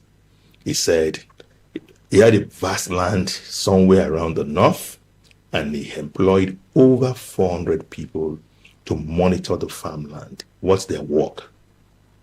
To ward off scavengers, to see what is happening to each of the trees and the crops on the farmland, to write reports about it, to send signals to where the signals needed to be sent to, and to ensure that everything in the farm is in good stead. But then technology came, and he decided to buy 7 drones. What happened next? He said he had to lay off almost all the 400 workers. He needed to leave just 32 of them behind. 7 drones, over 400 workers gone. That's what technology is doing to job right now. So we just must change. What's one of the issues we had over time with our educational system? Yes, our traditional educational system was built by colonial masters to train clerks, administrators, and compliant line workers. It was not designed to build visionaries that you are or you supposed to be. So it means that it is time for you to begin to take the bull by the horn. Yes, it is time for you to take your challenges yourself. To our esteemed lecturers here today, we must shift our curriculum from memorization for examination to problem solving for commercialization. So, if a student graduates with a first class in biochemistry but cannot formulate a marketable local organic soap or a liquid sanitizers for our hospitals, that first class is simply a highly decorated ticket to the unemployment queue. Mark my word, commercialization. I did say that because sometimes you see students in the university being able to produce this and that, but they are not commercially viable in the market. So as much as we also want to innovate and invent, we must also look at the business side of being commercially viable. Now, let us bring this home to the University of Medical Sciences here. I know that some of our students are thinking, Dr. Egbeshola, this entrepreneurship talk is for business administration or economic students. I am studying nurses or medicine or medical laboratory sciences or physiotherapy. I don't need a business. I will work in the hospital. Let me break this illusion right now. The health sector is one of the most lucrative entrepreneurship frontier in the world. Think about it.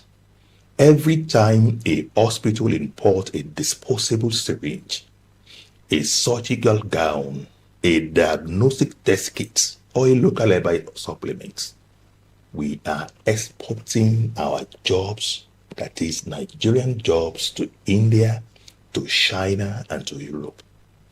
So, why should a medical student or medical university rather, only train people to use tools when we can train them to invent, manufacture, and market these tools? We really need to move from just graduating medical professionals to graduating biopreneurs and health tech innovators. Yes, we must make that shift. So, if you're a biochemistry student, don't just study metabolic pathways to pass exams. Look at how to formulate high-grade, affordable, localized organic cosmetics or pharmaceutical excipients. If you're a medical laboratory student, don't just look through a microscope.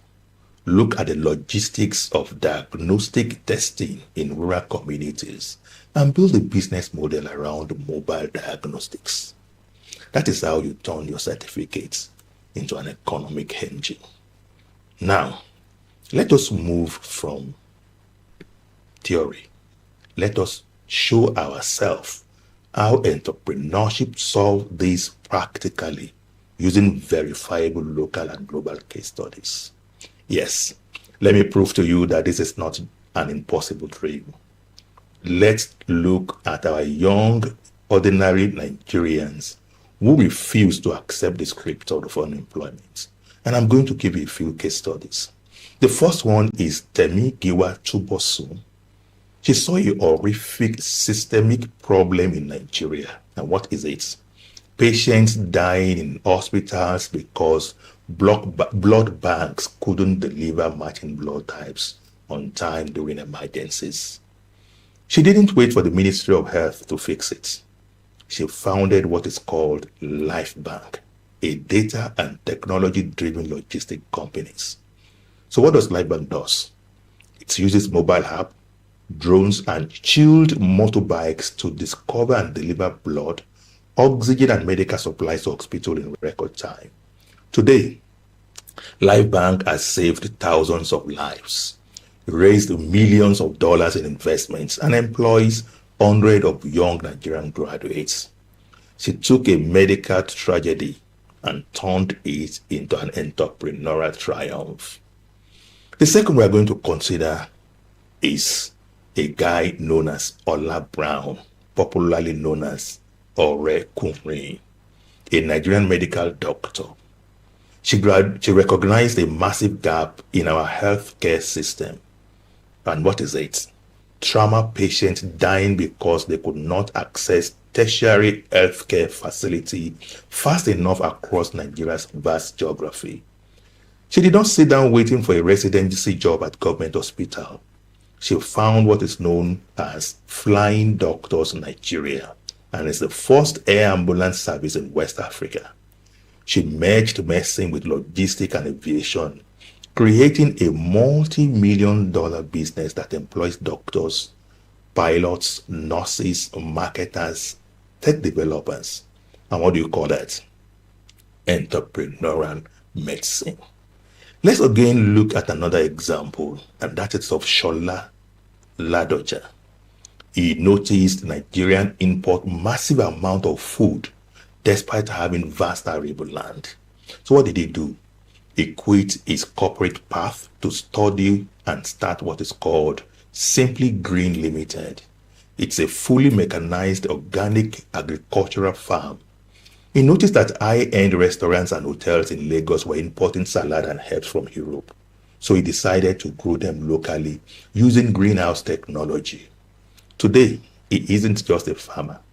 He's an employer of agricultural graduates, logistic experts, and marketers. He solved his own unemployment and created employment for dozens or even hundreds of others. Finally, let's look at that of a student of the university or Ahmadu Bello University, Zaria. Yes, this brilliant group of student innovators designed a medical breakthrough to tackle what they call rural healthcare deficiencies. They leveraged advanced AI and cloud technology to build a solar-powered diagnostic kit. The tool can detect patients for malaria, for intestinal parasites under 3 minutes without really requiring light or electricity, without requiring internet connectivity, making it a perfect fit for remote off-grid Nigerian villages. So, the time is now for us to wake up, to make entrepreneurship the ultimate solution. We must move beyond individual efforts. We need a synchronized trilateral approach combining the effort of students, academia, and of course policymakers. And I'll take that of the student first. So, our students, shift your mind from consumer to a producer. Yes, you need to have that mindset shift. Kill the entitlement mentality. Nobody owes you a job, not government, not your parents, not the university. The world does not pay you for what you know. It pays you for what you can solve. So look for a problem and begin to design a solution for it. Again, do not look for job. Look for problem. A problem is a hidden business empire. So, is there a poor waste management in your streets? That's a recycling business. Is there poor access to clean water? That is purification and distribution business for you. Also, too, try to be intentional about building your skills, not just degrees alone. Your degree gives you discipline, but your skills gives you leverage. Learn digital marketing, project management, coding, and many more. Also, learn to start small and grow big. You don't need 10 million naira to start. Start with what you have. Use your smartphone. Use your hostel room. Use your immediate community, like your immediate university or residential community, as your test market. And for the final year students, see how you can begin to monetize your project. Yes, monetize your project. Students writing your research project right now, ask yourself, is your project going to sit on a library shelf gathering dust, or can it be turned into a product? If your project cannot be commercialized, challenge yourself to redesign it. Finally, for students, leverage on technology. You have a smartphone in your hand that has a number of enormous computing power that can be used to do many things. Stop using it just for social media scrolling. Use it to build your brand, learn a global skill, and trade your service internationally. Let me now shift to the lecturers at academia. Please, please, please, we need to shift from theory to incubators. Yes, we need to ditch the handouts and build incubators. At this point, I need to commend UNIMED for setting up the Center for Entrepreneurship Development and Innovation, which I will also join you to call CD. I hope I call it right. But we must push further. CD must not be a place where students just write down papers to pass a mandatory entrepreneurship course. No. It must be an incubator where student ideas are patented, funded, and commercialized. Also, too, there is need to encourage interdisciplinary collaboration. Let the computer student pair with the medical student and the law student. The medical student bring the healthcare problem. The computer student builds the software solution, and the law student structures the intellectual property and register it. That is how world-class startups were born. We also need to redefine academic success in the university. So to our brilliant lecturers, the true measurement of a university greatness should no longer be how many students graduate with a first class. It should be how many student-led startups are incubated and launched from the campus every single year. Finally, for the school, let us establish venture studios. So I want to encourage CD that we must be intentional about transiting from just lecture hall to a high-octane venture studio where we can bring funders, venture capitalists, angel investors, and experienced entrepreneurs from associations like our own known as Asborn into this campus and to listen to student pitches, critique their business model, and finally, we write checks for viable ideas. Let me go to the third part of it, which is the policy makers. Yes, policy makers need to de-risk the environment. One of my recommendations would be that we must provide regulation for holidays for our youth startups. Yes, policymakers must create what we call green zones, where corporate registration of businesses with CAC and many other certification and approval is free for students for some time. The next I will recommend is the first 3 rules. And what's this? Introduce legislation that completely exempt any startup founded by tertiary institution graduates from all form of corporate tax, local government taxes, and regulatory fees for at least the first 3 years of operation. Tax compliance kicks in only after 3 years of sustained operation. Give them the room to breathe, please. The third for our policymaker is a need to provide access to single-digit capital. Yes, you cannot solve youth unemployment when microloans carry a 30% interest rate. We need specialized intervention fund for our youth.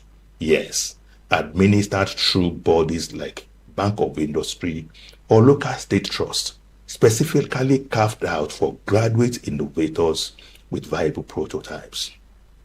We also need you to provide infrastructure, provide steady electricity, high-speed internet hub, and shared workspaces. If you give Nigerian youth reliable electricity and internet, they will outwork and out-innovate competitors globally from their bedrooms. Then again, please repurpose unemployment funds. Instead of funding vague short-term youth empowerment schemes that pay stipends for a few months, pool those resources into an equity venture fund. Invest the money directly into student startups in exchange for equity, ensuring accountability and long-term wealth creation. Also, too, when you need to create policy that has to do with the youth, the graduates, and these new entrepreneurs in our midst, please consider them. They are key stakeholders. Let me give you an example to drive this home. Sometimes during the past administration, the past government, they thought it wise to introduce what they call the school feeding program throughout the country, but with particular focus in the north. It is to help out of school students to begin to attend school by the provision of free food for them. But they refused to consult the parent of these out of school students to find out what is the best methodology to adopt. They only thought on their own that food will solve it. So what happened next? Statistics shows that when it is about 10 o'clock, these children will run to school, knowing that break time is about 11:30. When the bell for break rings, they all troop out, eat the food, return back to class by 12 noon. And when it is between 12:30 and 1 o'clock or 1 p.m., they all disappeared back to their houses. They didn't come to school to learn. They only came to eat free food. So the problem was not solved. Why? Because there was no consultation with the critical stakeholders. So I want to encourage you again, policymakers, see how you can always engage the youths, the young graduates, when you make policies that are targeted towards them. Another question that will be on your mind will be, how do we get funding to start this entrepreneurship team? How do we get funding to start that small business? My parents are poor. I get stipends every week as pocket money. How do I start? I'm happy to let you know that there are so many initiatives that have been designed to support you with funding. So many. Time will fail me if I would mention all of them that I know, but I will still mention a few. The first is what is called the BOI. BOI stands for Back of Industry. The BOI NYNC Entrepreneurship Program. Under this program, there's a dedicated 2 billion naira specialized funding being offered to National Youth Service Corps members with low interest rates, single digits, and as much as up to 5 million naira for micro small scale enterprises. There's another one known as Rapid Loan Program, also managed by Bank of Industry.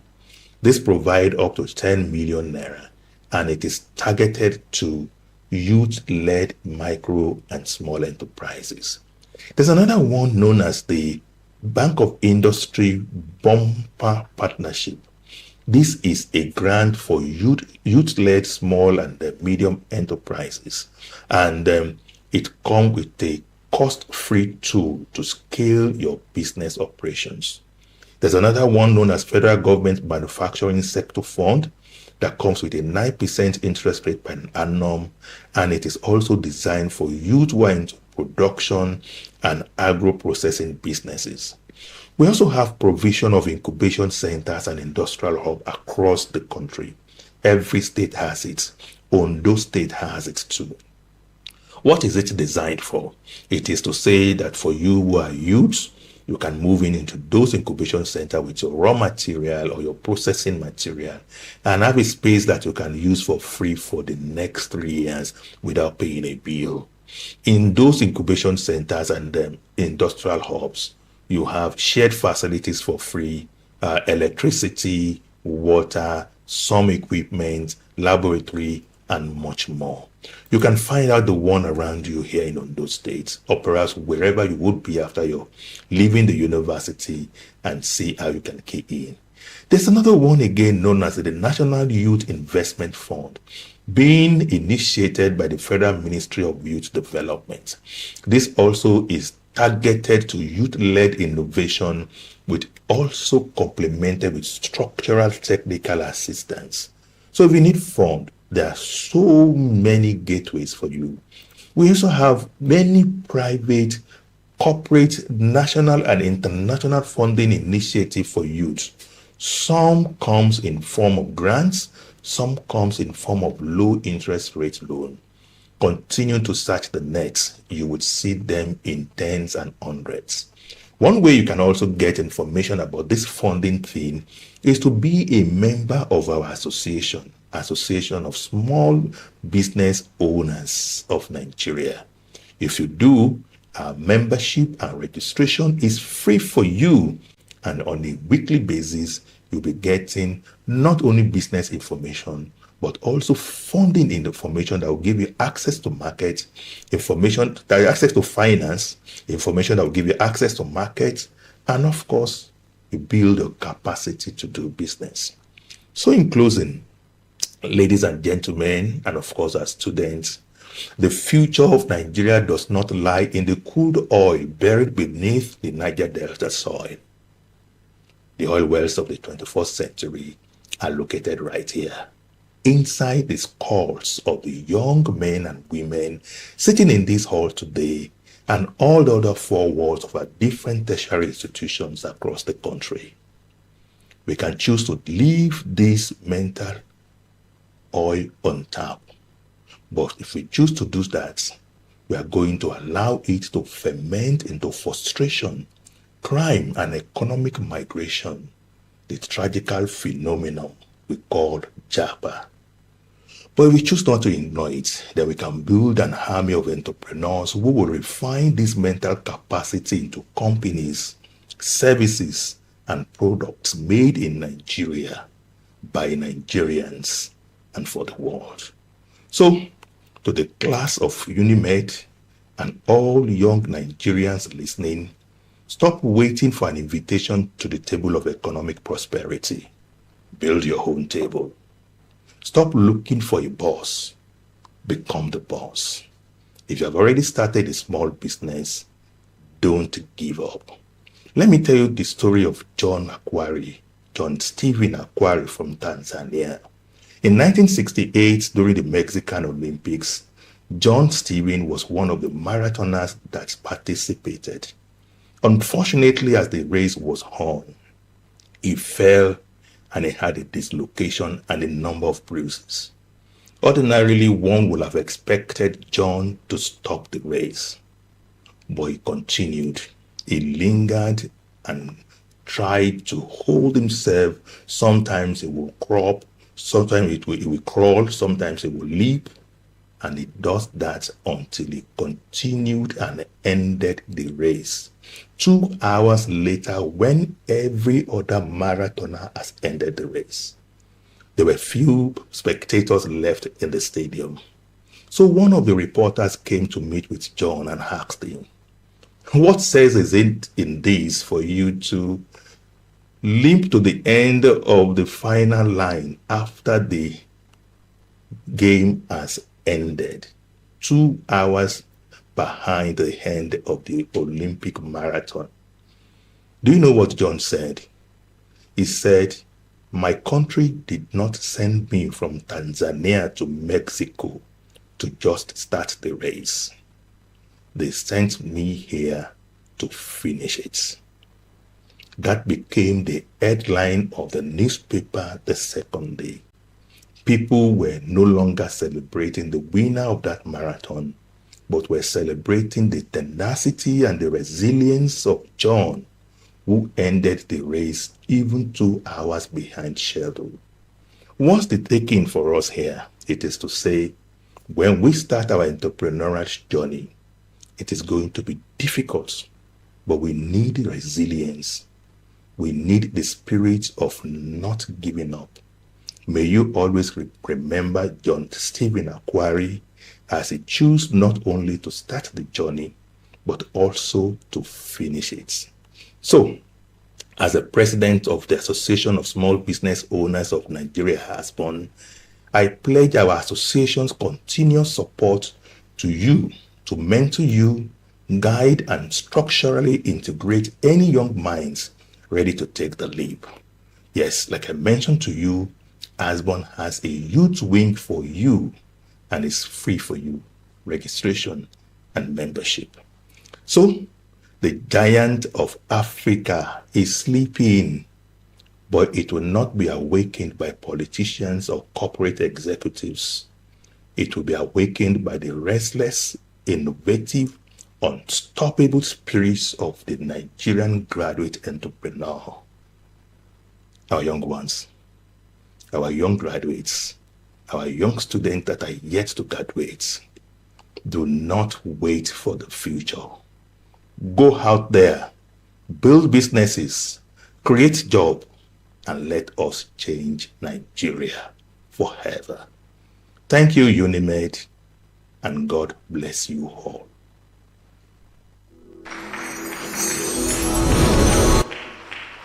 Wow, what a lecture. Please let's put our hands together again for Dr. Egbeshola.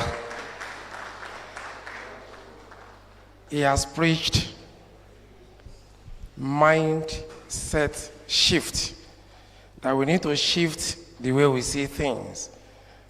The man spoke truly. When I was introducing him and I said he is the chief executive officer of a particular organization, he has just demonstrated it. He spoke like a solution provider that he is. And I love the way he has spoken to every one of us in this hall. Whether you are a lecturer, you are a student, the man ensured that he gave each one of us one message or the other, including the policymaker. I'm sure he has also told the Honorable Commissioner one or two things, what to do afterwards. His emphasis might have been on us, and I love the illustrations he gave, using case study approach so that you know that what he's talking about, some people are already doing it in this country. He gave us the example of Dr. Ola Orekoin, Oliver, the woman that is behind the flying ambulance, okay? And the woman has been doing exceptionally well in this country for so many years. Look at the way he moved to ABU to also show to us the team in ABU, explaining to us what they've been doing. I believe the next time he's going to speak, he's going to also take examples from the University of Medical Sciences. And the man moved on to the academia, saying that when you enter the first class, let them know the relevance of what your students are learning from you. If they understand the learning, there are countries where we have professors of practice, that whatever you are doing in school, you are also practicing it, and easily students can mimic whatever you are doing. Down to Yoruba language, if you study Yoruba language, they should be able to tell you, this is what will happen after leaving school. Some of us have seen some of these people. There's a Yoruba lecturer in Ife. You want to study Yoruba when you see what the woman is doing all over the world. Just by studying Yoruba in school, she has made a whole lot of things out of it. Please, I think it's important. And he also emphasized the fact that we should not go around with entitlement mentality.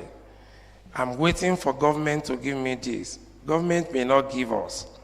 I know some of us will be thinking, but you that you are talking, are you not working for government? Government is not paying you.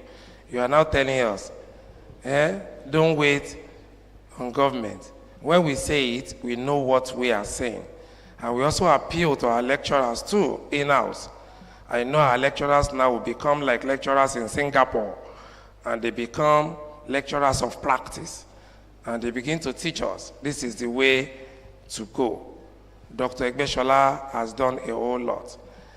Some of you will be wondering, these examples are far away. There are examples also in Ondo State, where we operate. Lawrence Afere is in Akure, and Lawrence uses banana stems to produce sanitary pads. That is in Ondo State here. If you go to their farm, they take banana stems that people throw away, and they produce organic sanitary pads there. Now they've gotten to a level also now, they now produce chocolate also in that place. In Ondo State, in Akure, you also find a young lady also in Akure who want to throw away after cutting. And this lady will take all the waste and then turn them around, producing bags, producing other clothes from it.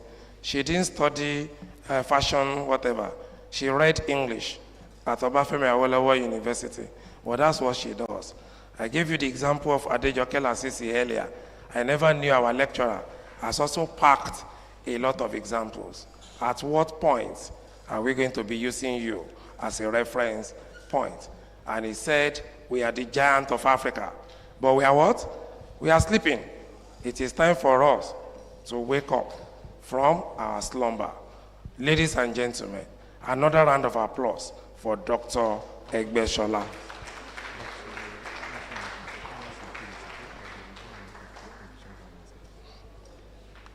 No, at this point, so that this thing will not be like a monologue, all talk, not taking feedback from people. Are there questions, comments? I know there are people in the house that you want to add one thing or the other to what we have heard. I'm aware Dr. Egbeshola is online and is ready to answer one or two questions. Questions, comments, please, the way we go about it, if you have questions or comments, signify by raising your hands. I will give you a number so that we make it orderly. It's only one person, an incidental lecturer. No student is asking. That means everything is clear. After your exams, I must see your innovations. So this one, that your hands are done. Ma, please, you can, okay. Then you are number 2. I don't know. Please help me tell Dr. Egbeshola. Doctor, are you still online with us? Can you please unmute yourself so that we know you are online? He has gone. Don't worry, ask your question. We'll find a way of answering the questions. I know there are eggheads. Thank you very much, sir. The VC and the member of the high table, permit me to align myself with the existing protocol. I want to appreciate the guest speaker, ably represented by Professor Obamuyiwa. Thank you, Daddy, for the Obamuyiwa. Am I correct? Please correct me. Oh, hey, I even thought they are brothers. Thank you, sir. I appreciate your presentation. However, I have some few questions that I want you to clear. When you were delivering your lecture, sir, you said women own 39% of the businesses. Of the business greater than the 34% global average for women. But in the course of your lecture, you made mention that the little money women generated are invested on the children and the man. How can a woman navigate this? By investing on her business and the family members without adverse effect on the business. I don't know if you get my question. I remember when my mother was alive, she was a businesswoman. Sometimes she would assist my father to pay our school fees, yet she was still able to manage the business. How do we balance this equation? Number 2, there are some areas where women excelled more than men. You said it when you were talking. I will appreciate you, sir, if you can just give us 2 examples of this from your research study in order to motivate the women in the house. Then number 3, you said failure is often part of the journey to success in entrepreneurship. How do we manage failure in business? And how can we convert the failure to success? My final question goes to the man that spoke online. I sincerely appreciate the effort of that speaker. He said the greatest future of Nigeria is in the mind of the youth. I quite agree with you, sir. We need more of this training in our institution, even starting from secondary school, in order to send our mindset. We need a change of mindset right away from secondary school before they get to the university. So we have this mentality to, what can I do? How can I? Because the man said, we must build our own table. Stop waiting for opportunity, create opportunity. Stop waiting for job, create job. Stop waiting for wealth, create wealth. I think we need to change that mentality right away from secondary school. And I'm sure our students that are here, you have something to take home. Change your mentality. Stop seeking job, create job. Stop seeking opportunity for wealth, create wealth. And our ability to do that, we pray it will be given unto us in Jesus' name. At least I've learned 1 or 2 things to take home too. Thank you very much. I'm grateful.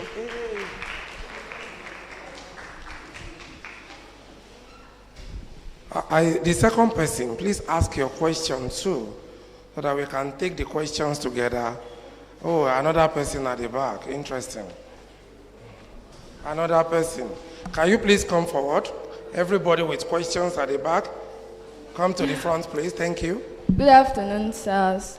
My question goes this way, and I want to make an example.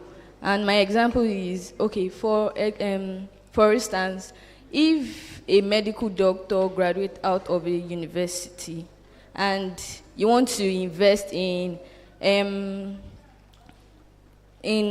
commerce, like doing business, so like what can you actually add to that medical knowledge you have, like you've gained from university, that we actually fit together and you can come up with ideas and do business?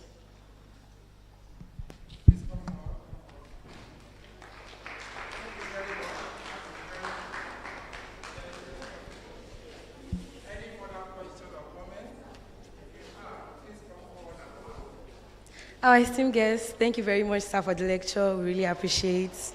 My question is that for medical students who have tight schedules, like to read, to go to schools, and they have interest in business, in investing in business, in starting a business of their own, how are they able to like manage that school life and the business life without one clashing the other?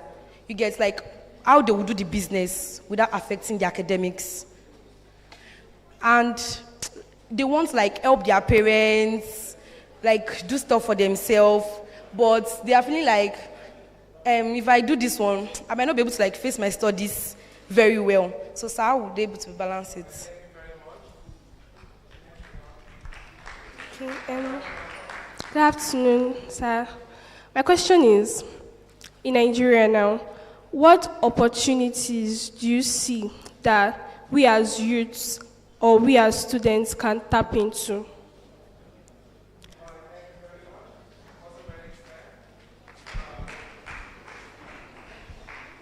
So we are going to allow Prof to respond to some of the questions, and I know also support would come from everywhere in answering the questions. Prof, sir.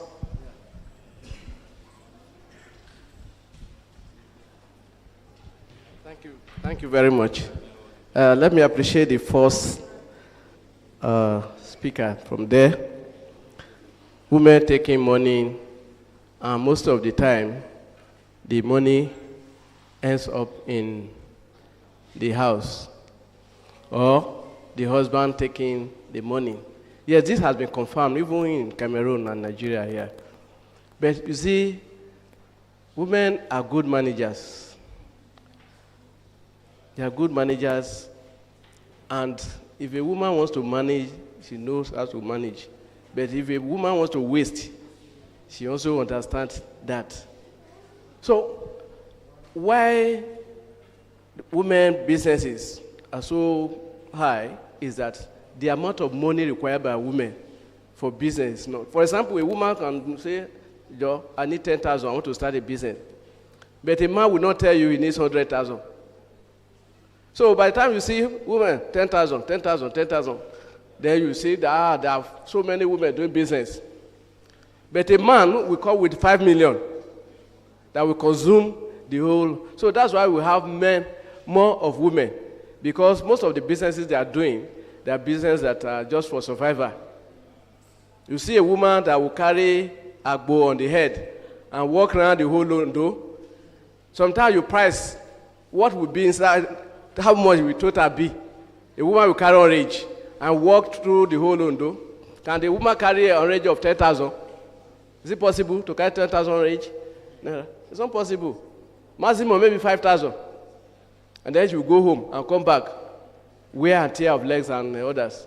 So that is why you have them having more. In terms of comparative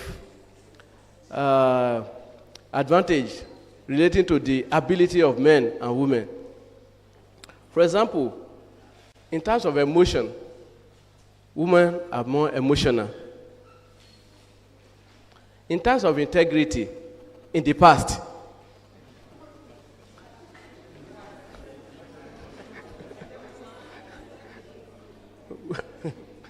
women has more, but I don't know now because of Nigeria. The issue of Nigeria can confuse you. So, so let me not say. But decisiveness, you take it for man. Have you? When a woman will say, "Woman, noise you in the morning, I will beat you. In the evening, I will beat you." That is, the children knows that the mommy is just saying it. But when a father says, "I will beat you," in the next 5 minutes, you have to check yourself. So, well, let me just stop in those 3 areas. Medical doctor doing business. Yes, I mentioned that most of the time the medical doctors, they are not equipped enough. Maybe from the school, or they didn't equip themselves to do business. And I also told you, you are in Ondo here. Some of you who are medical doctors can do that. Maybe one weekend, just walk around the town and see how many medical facilities were in this town in the last 10 years or 20 years, and how many of them are still functioning. You see that few of them, either into politics or into farming or into... Why? Because they didn't equip themselves with the rudimentary knowledge of accounting, financial literacy. Financial literacy. They don't know anything about bookkeeping. Whatever, some of them you say, okay, they will tell the nurse, collect 20,000 from the woman. As nurse is collecting, where's the money? They are putting it and they are going to town. So, no record. So that is some of the things that our medical doctors, I don't know what they are doing here. The medical doctors should be exposed to financial literacy. They should know budgeting, financial management. If they are not doing it, I recommend that they should have people from a financial background or accounting to take their financial management, auditing, budgeting, etc. Sir? Yes. No, at whatever level. Because business doesn't have level. Because you have some of them, they will graduate, some of them, even some of their PhD students. I know you are graduating PhD now. So let them have knowledge of accounting, knowledge of finance. Even if they are to audit it, but they must have it. Bookkeeping. How do they record their books? When they buy equipment, when they buy drugs, because some of them will just fix price. Okay, a woman buy 20,000. Another woman buy 5,000 lower. They don't have fixed rate. So that's why you see them going that way. So let's inculcate into them financial discipline on how to manage businesses. So my sister, that is one important thing that medical doctors should take from university that will help them in the outside world. Financial literacy, budgeting. They should know about the economy. Doctors, they only know how to shook noodles. Most of them don't want to care about what is happening to inflation rate, what is happening to interest rate, what is happening to GDP, the gross domestic product, etc. So these are things that will help you in your medical line. Yes, another person asked, how do we combine business with reading? It's just the same thing. A woman will combine office with housework. And some women have been doing it perfectly. One day I met a woman, a very good friend, the VC of one of the universities, I think Chrisland University. So I had a workshop and invited her. And she told the woman there that some of you are just giving yourself stress. that the day she discovered that some of these things she was doing running up and down, money can do it, that she relieved herself. For example, after leaving office as Vice Chancellor around 6 o'clock, you just call the woman. In the morning, you call the woman, Mama, please help me buy meat, 20,000.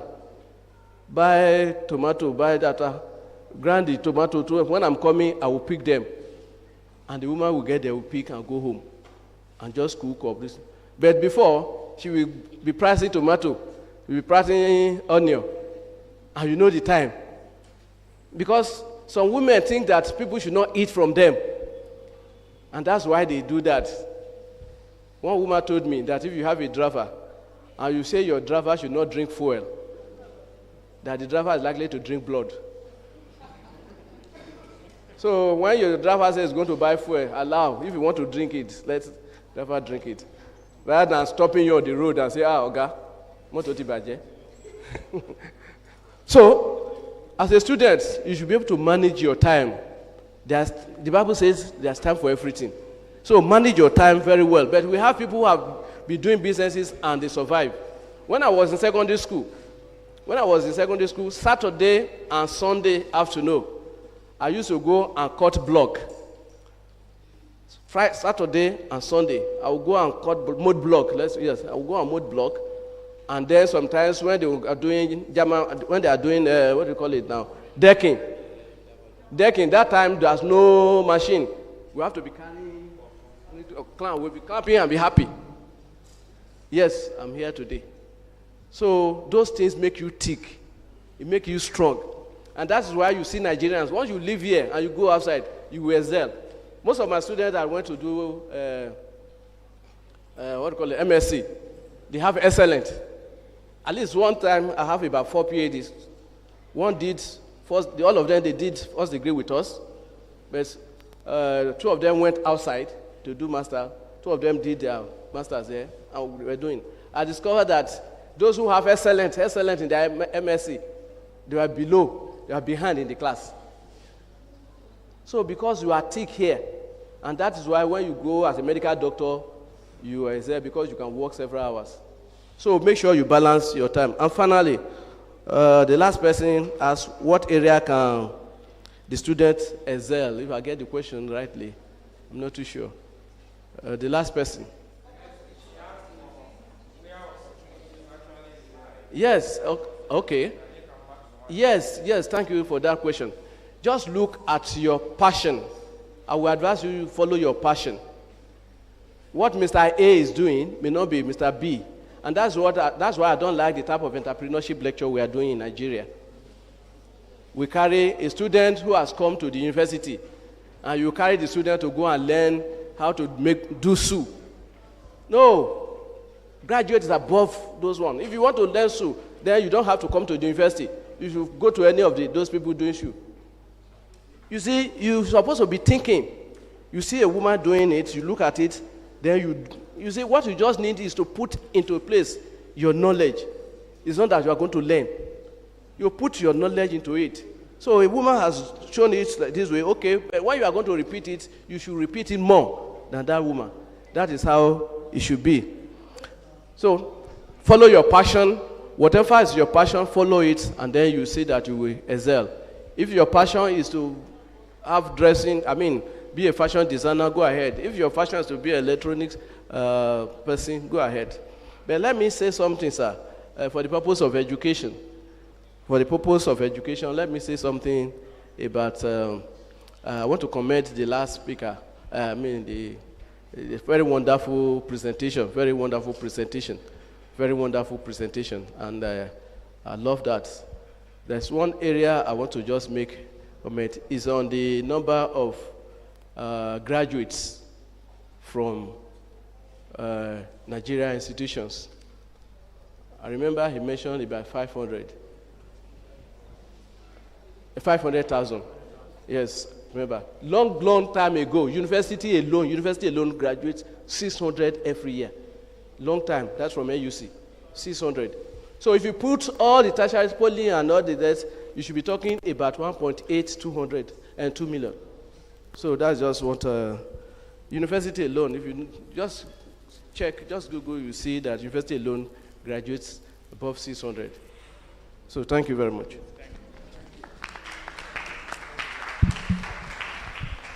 I think Prof has been able to answer some of the questions we raised.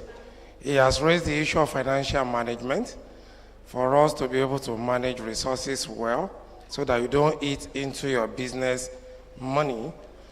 But perhaps the other thing also one can do in that area, there's something called escrow accounts.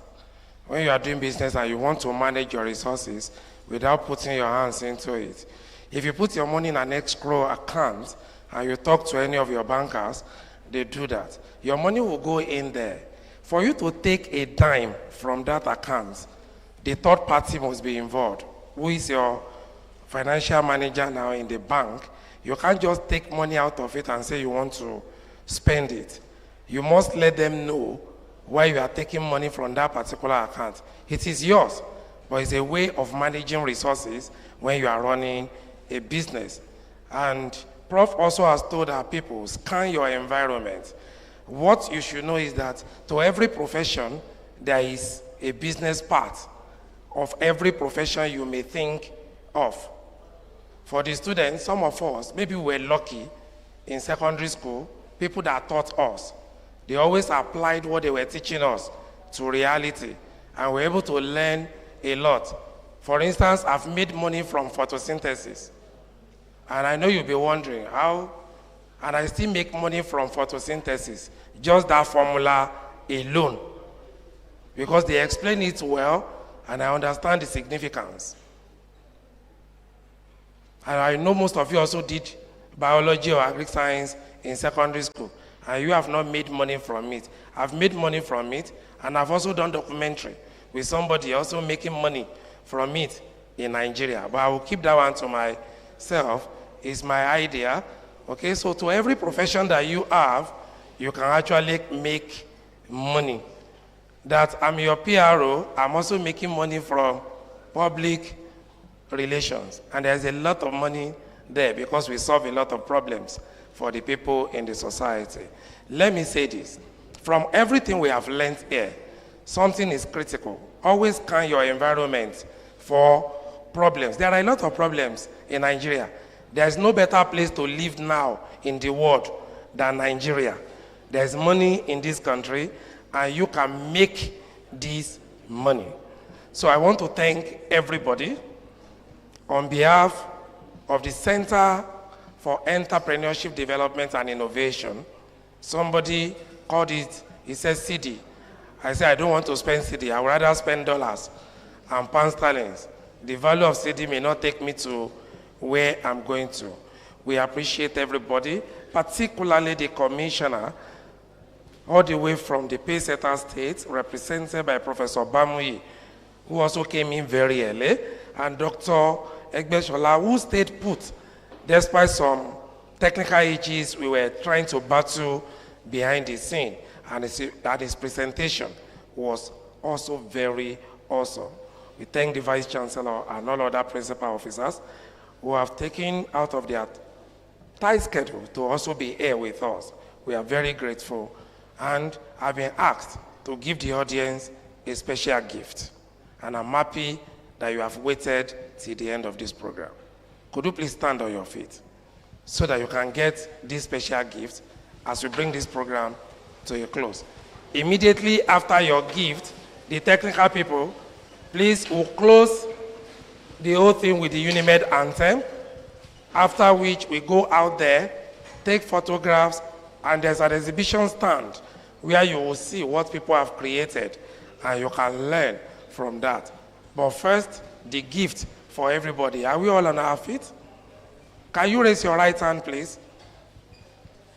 Just follow instruction. That's how to be a good entrepreneur. Okay, follow instruction. Your right hand like this. Can you put your right hand on your left shoulder? Please raise your left hand. Put it on your right shoulder.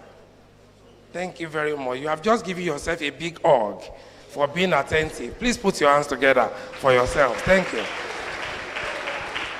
And while we still remain standing, we close this program by taking the Unimed anthem.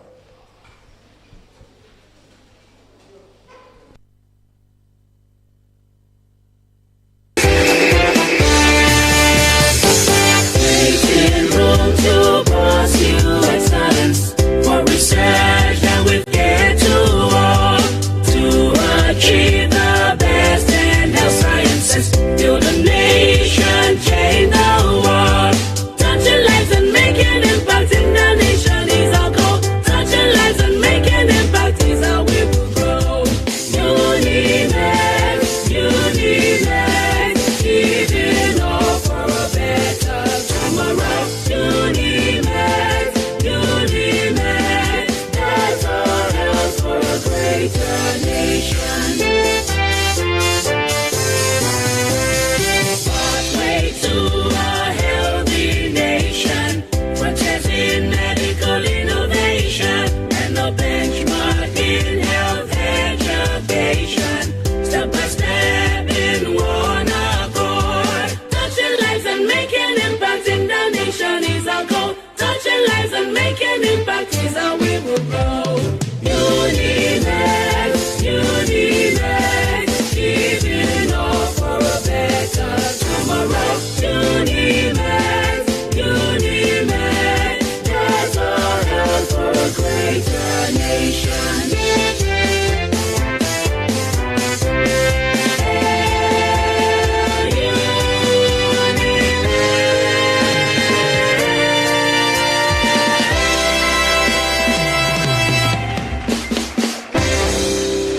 Please allow the people on the high table to go out first. We quickly take photograph there, and don't rush to go. We need to also take pictures with the people on the high table. Let's just go outside immediately after them and also visit the exhibition stand to see what we have there.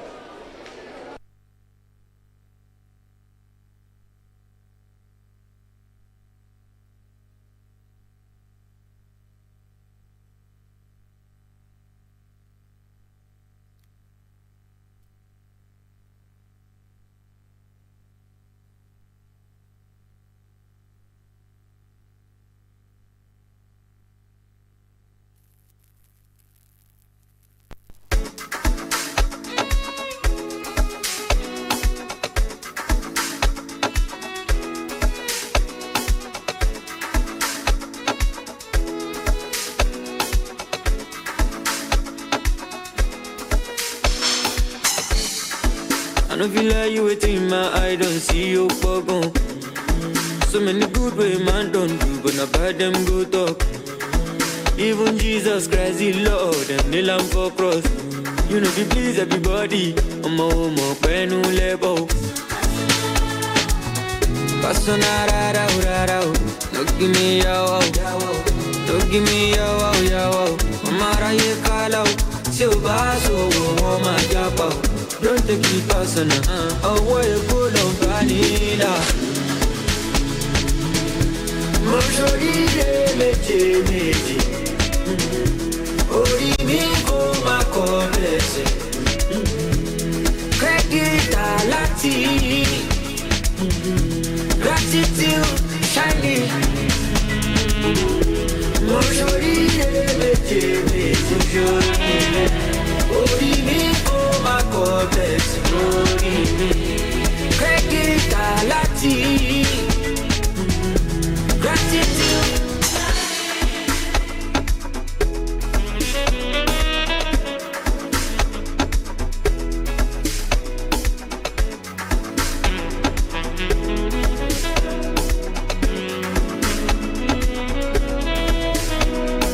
It's not personal.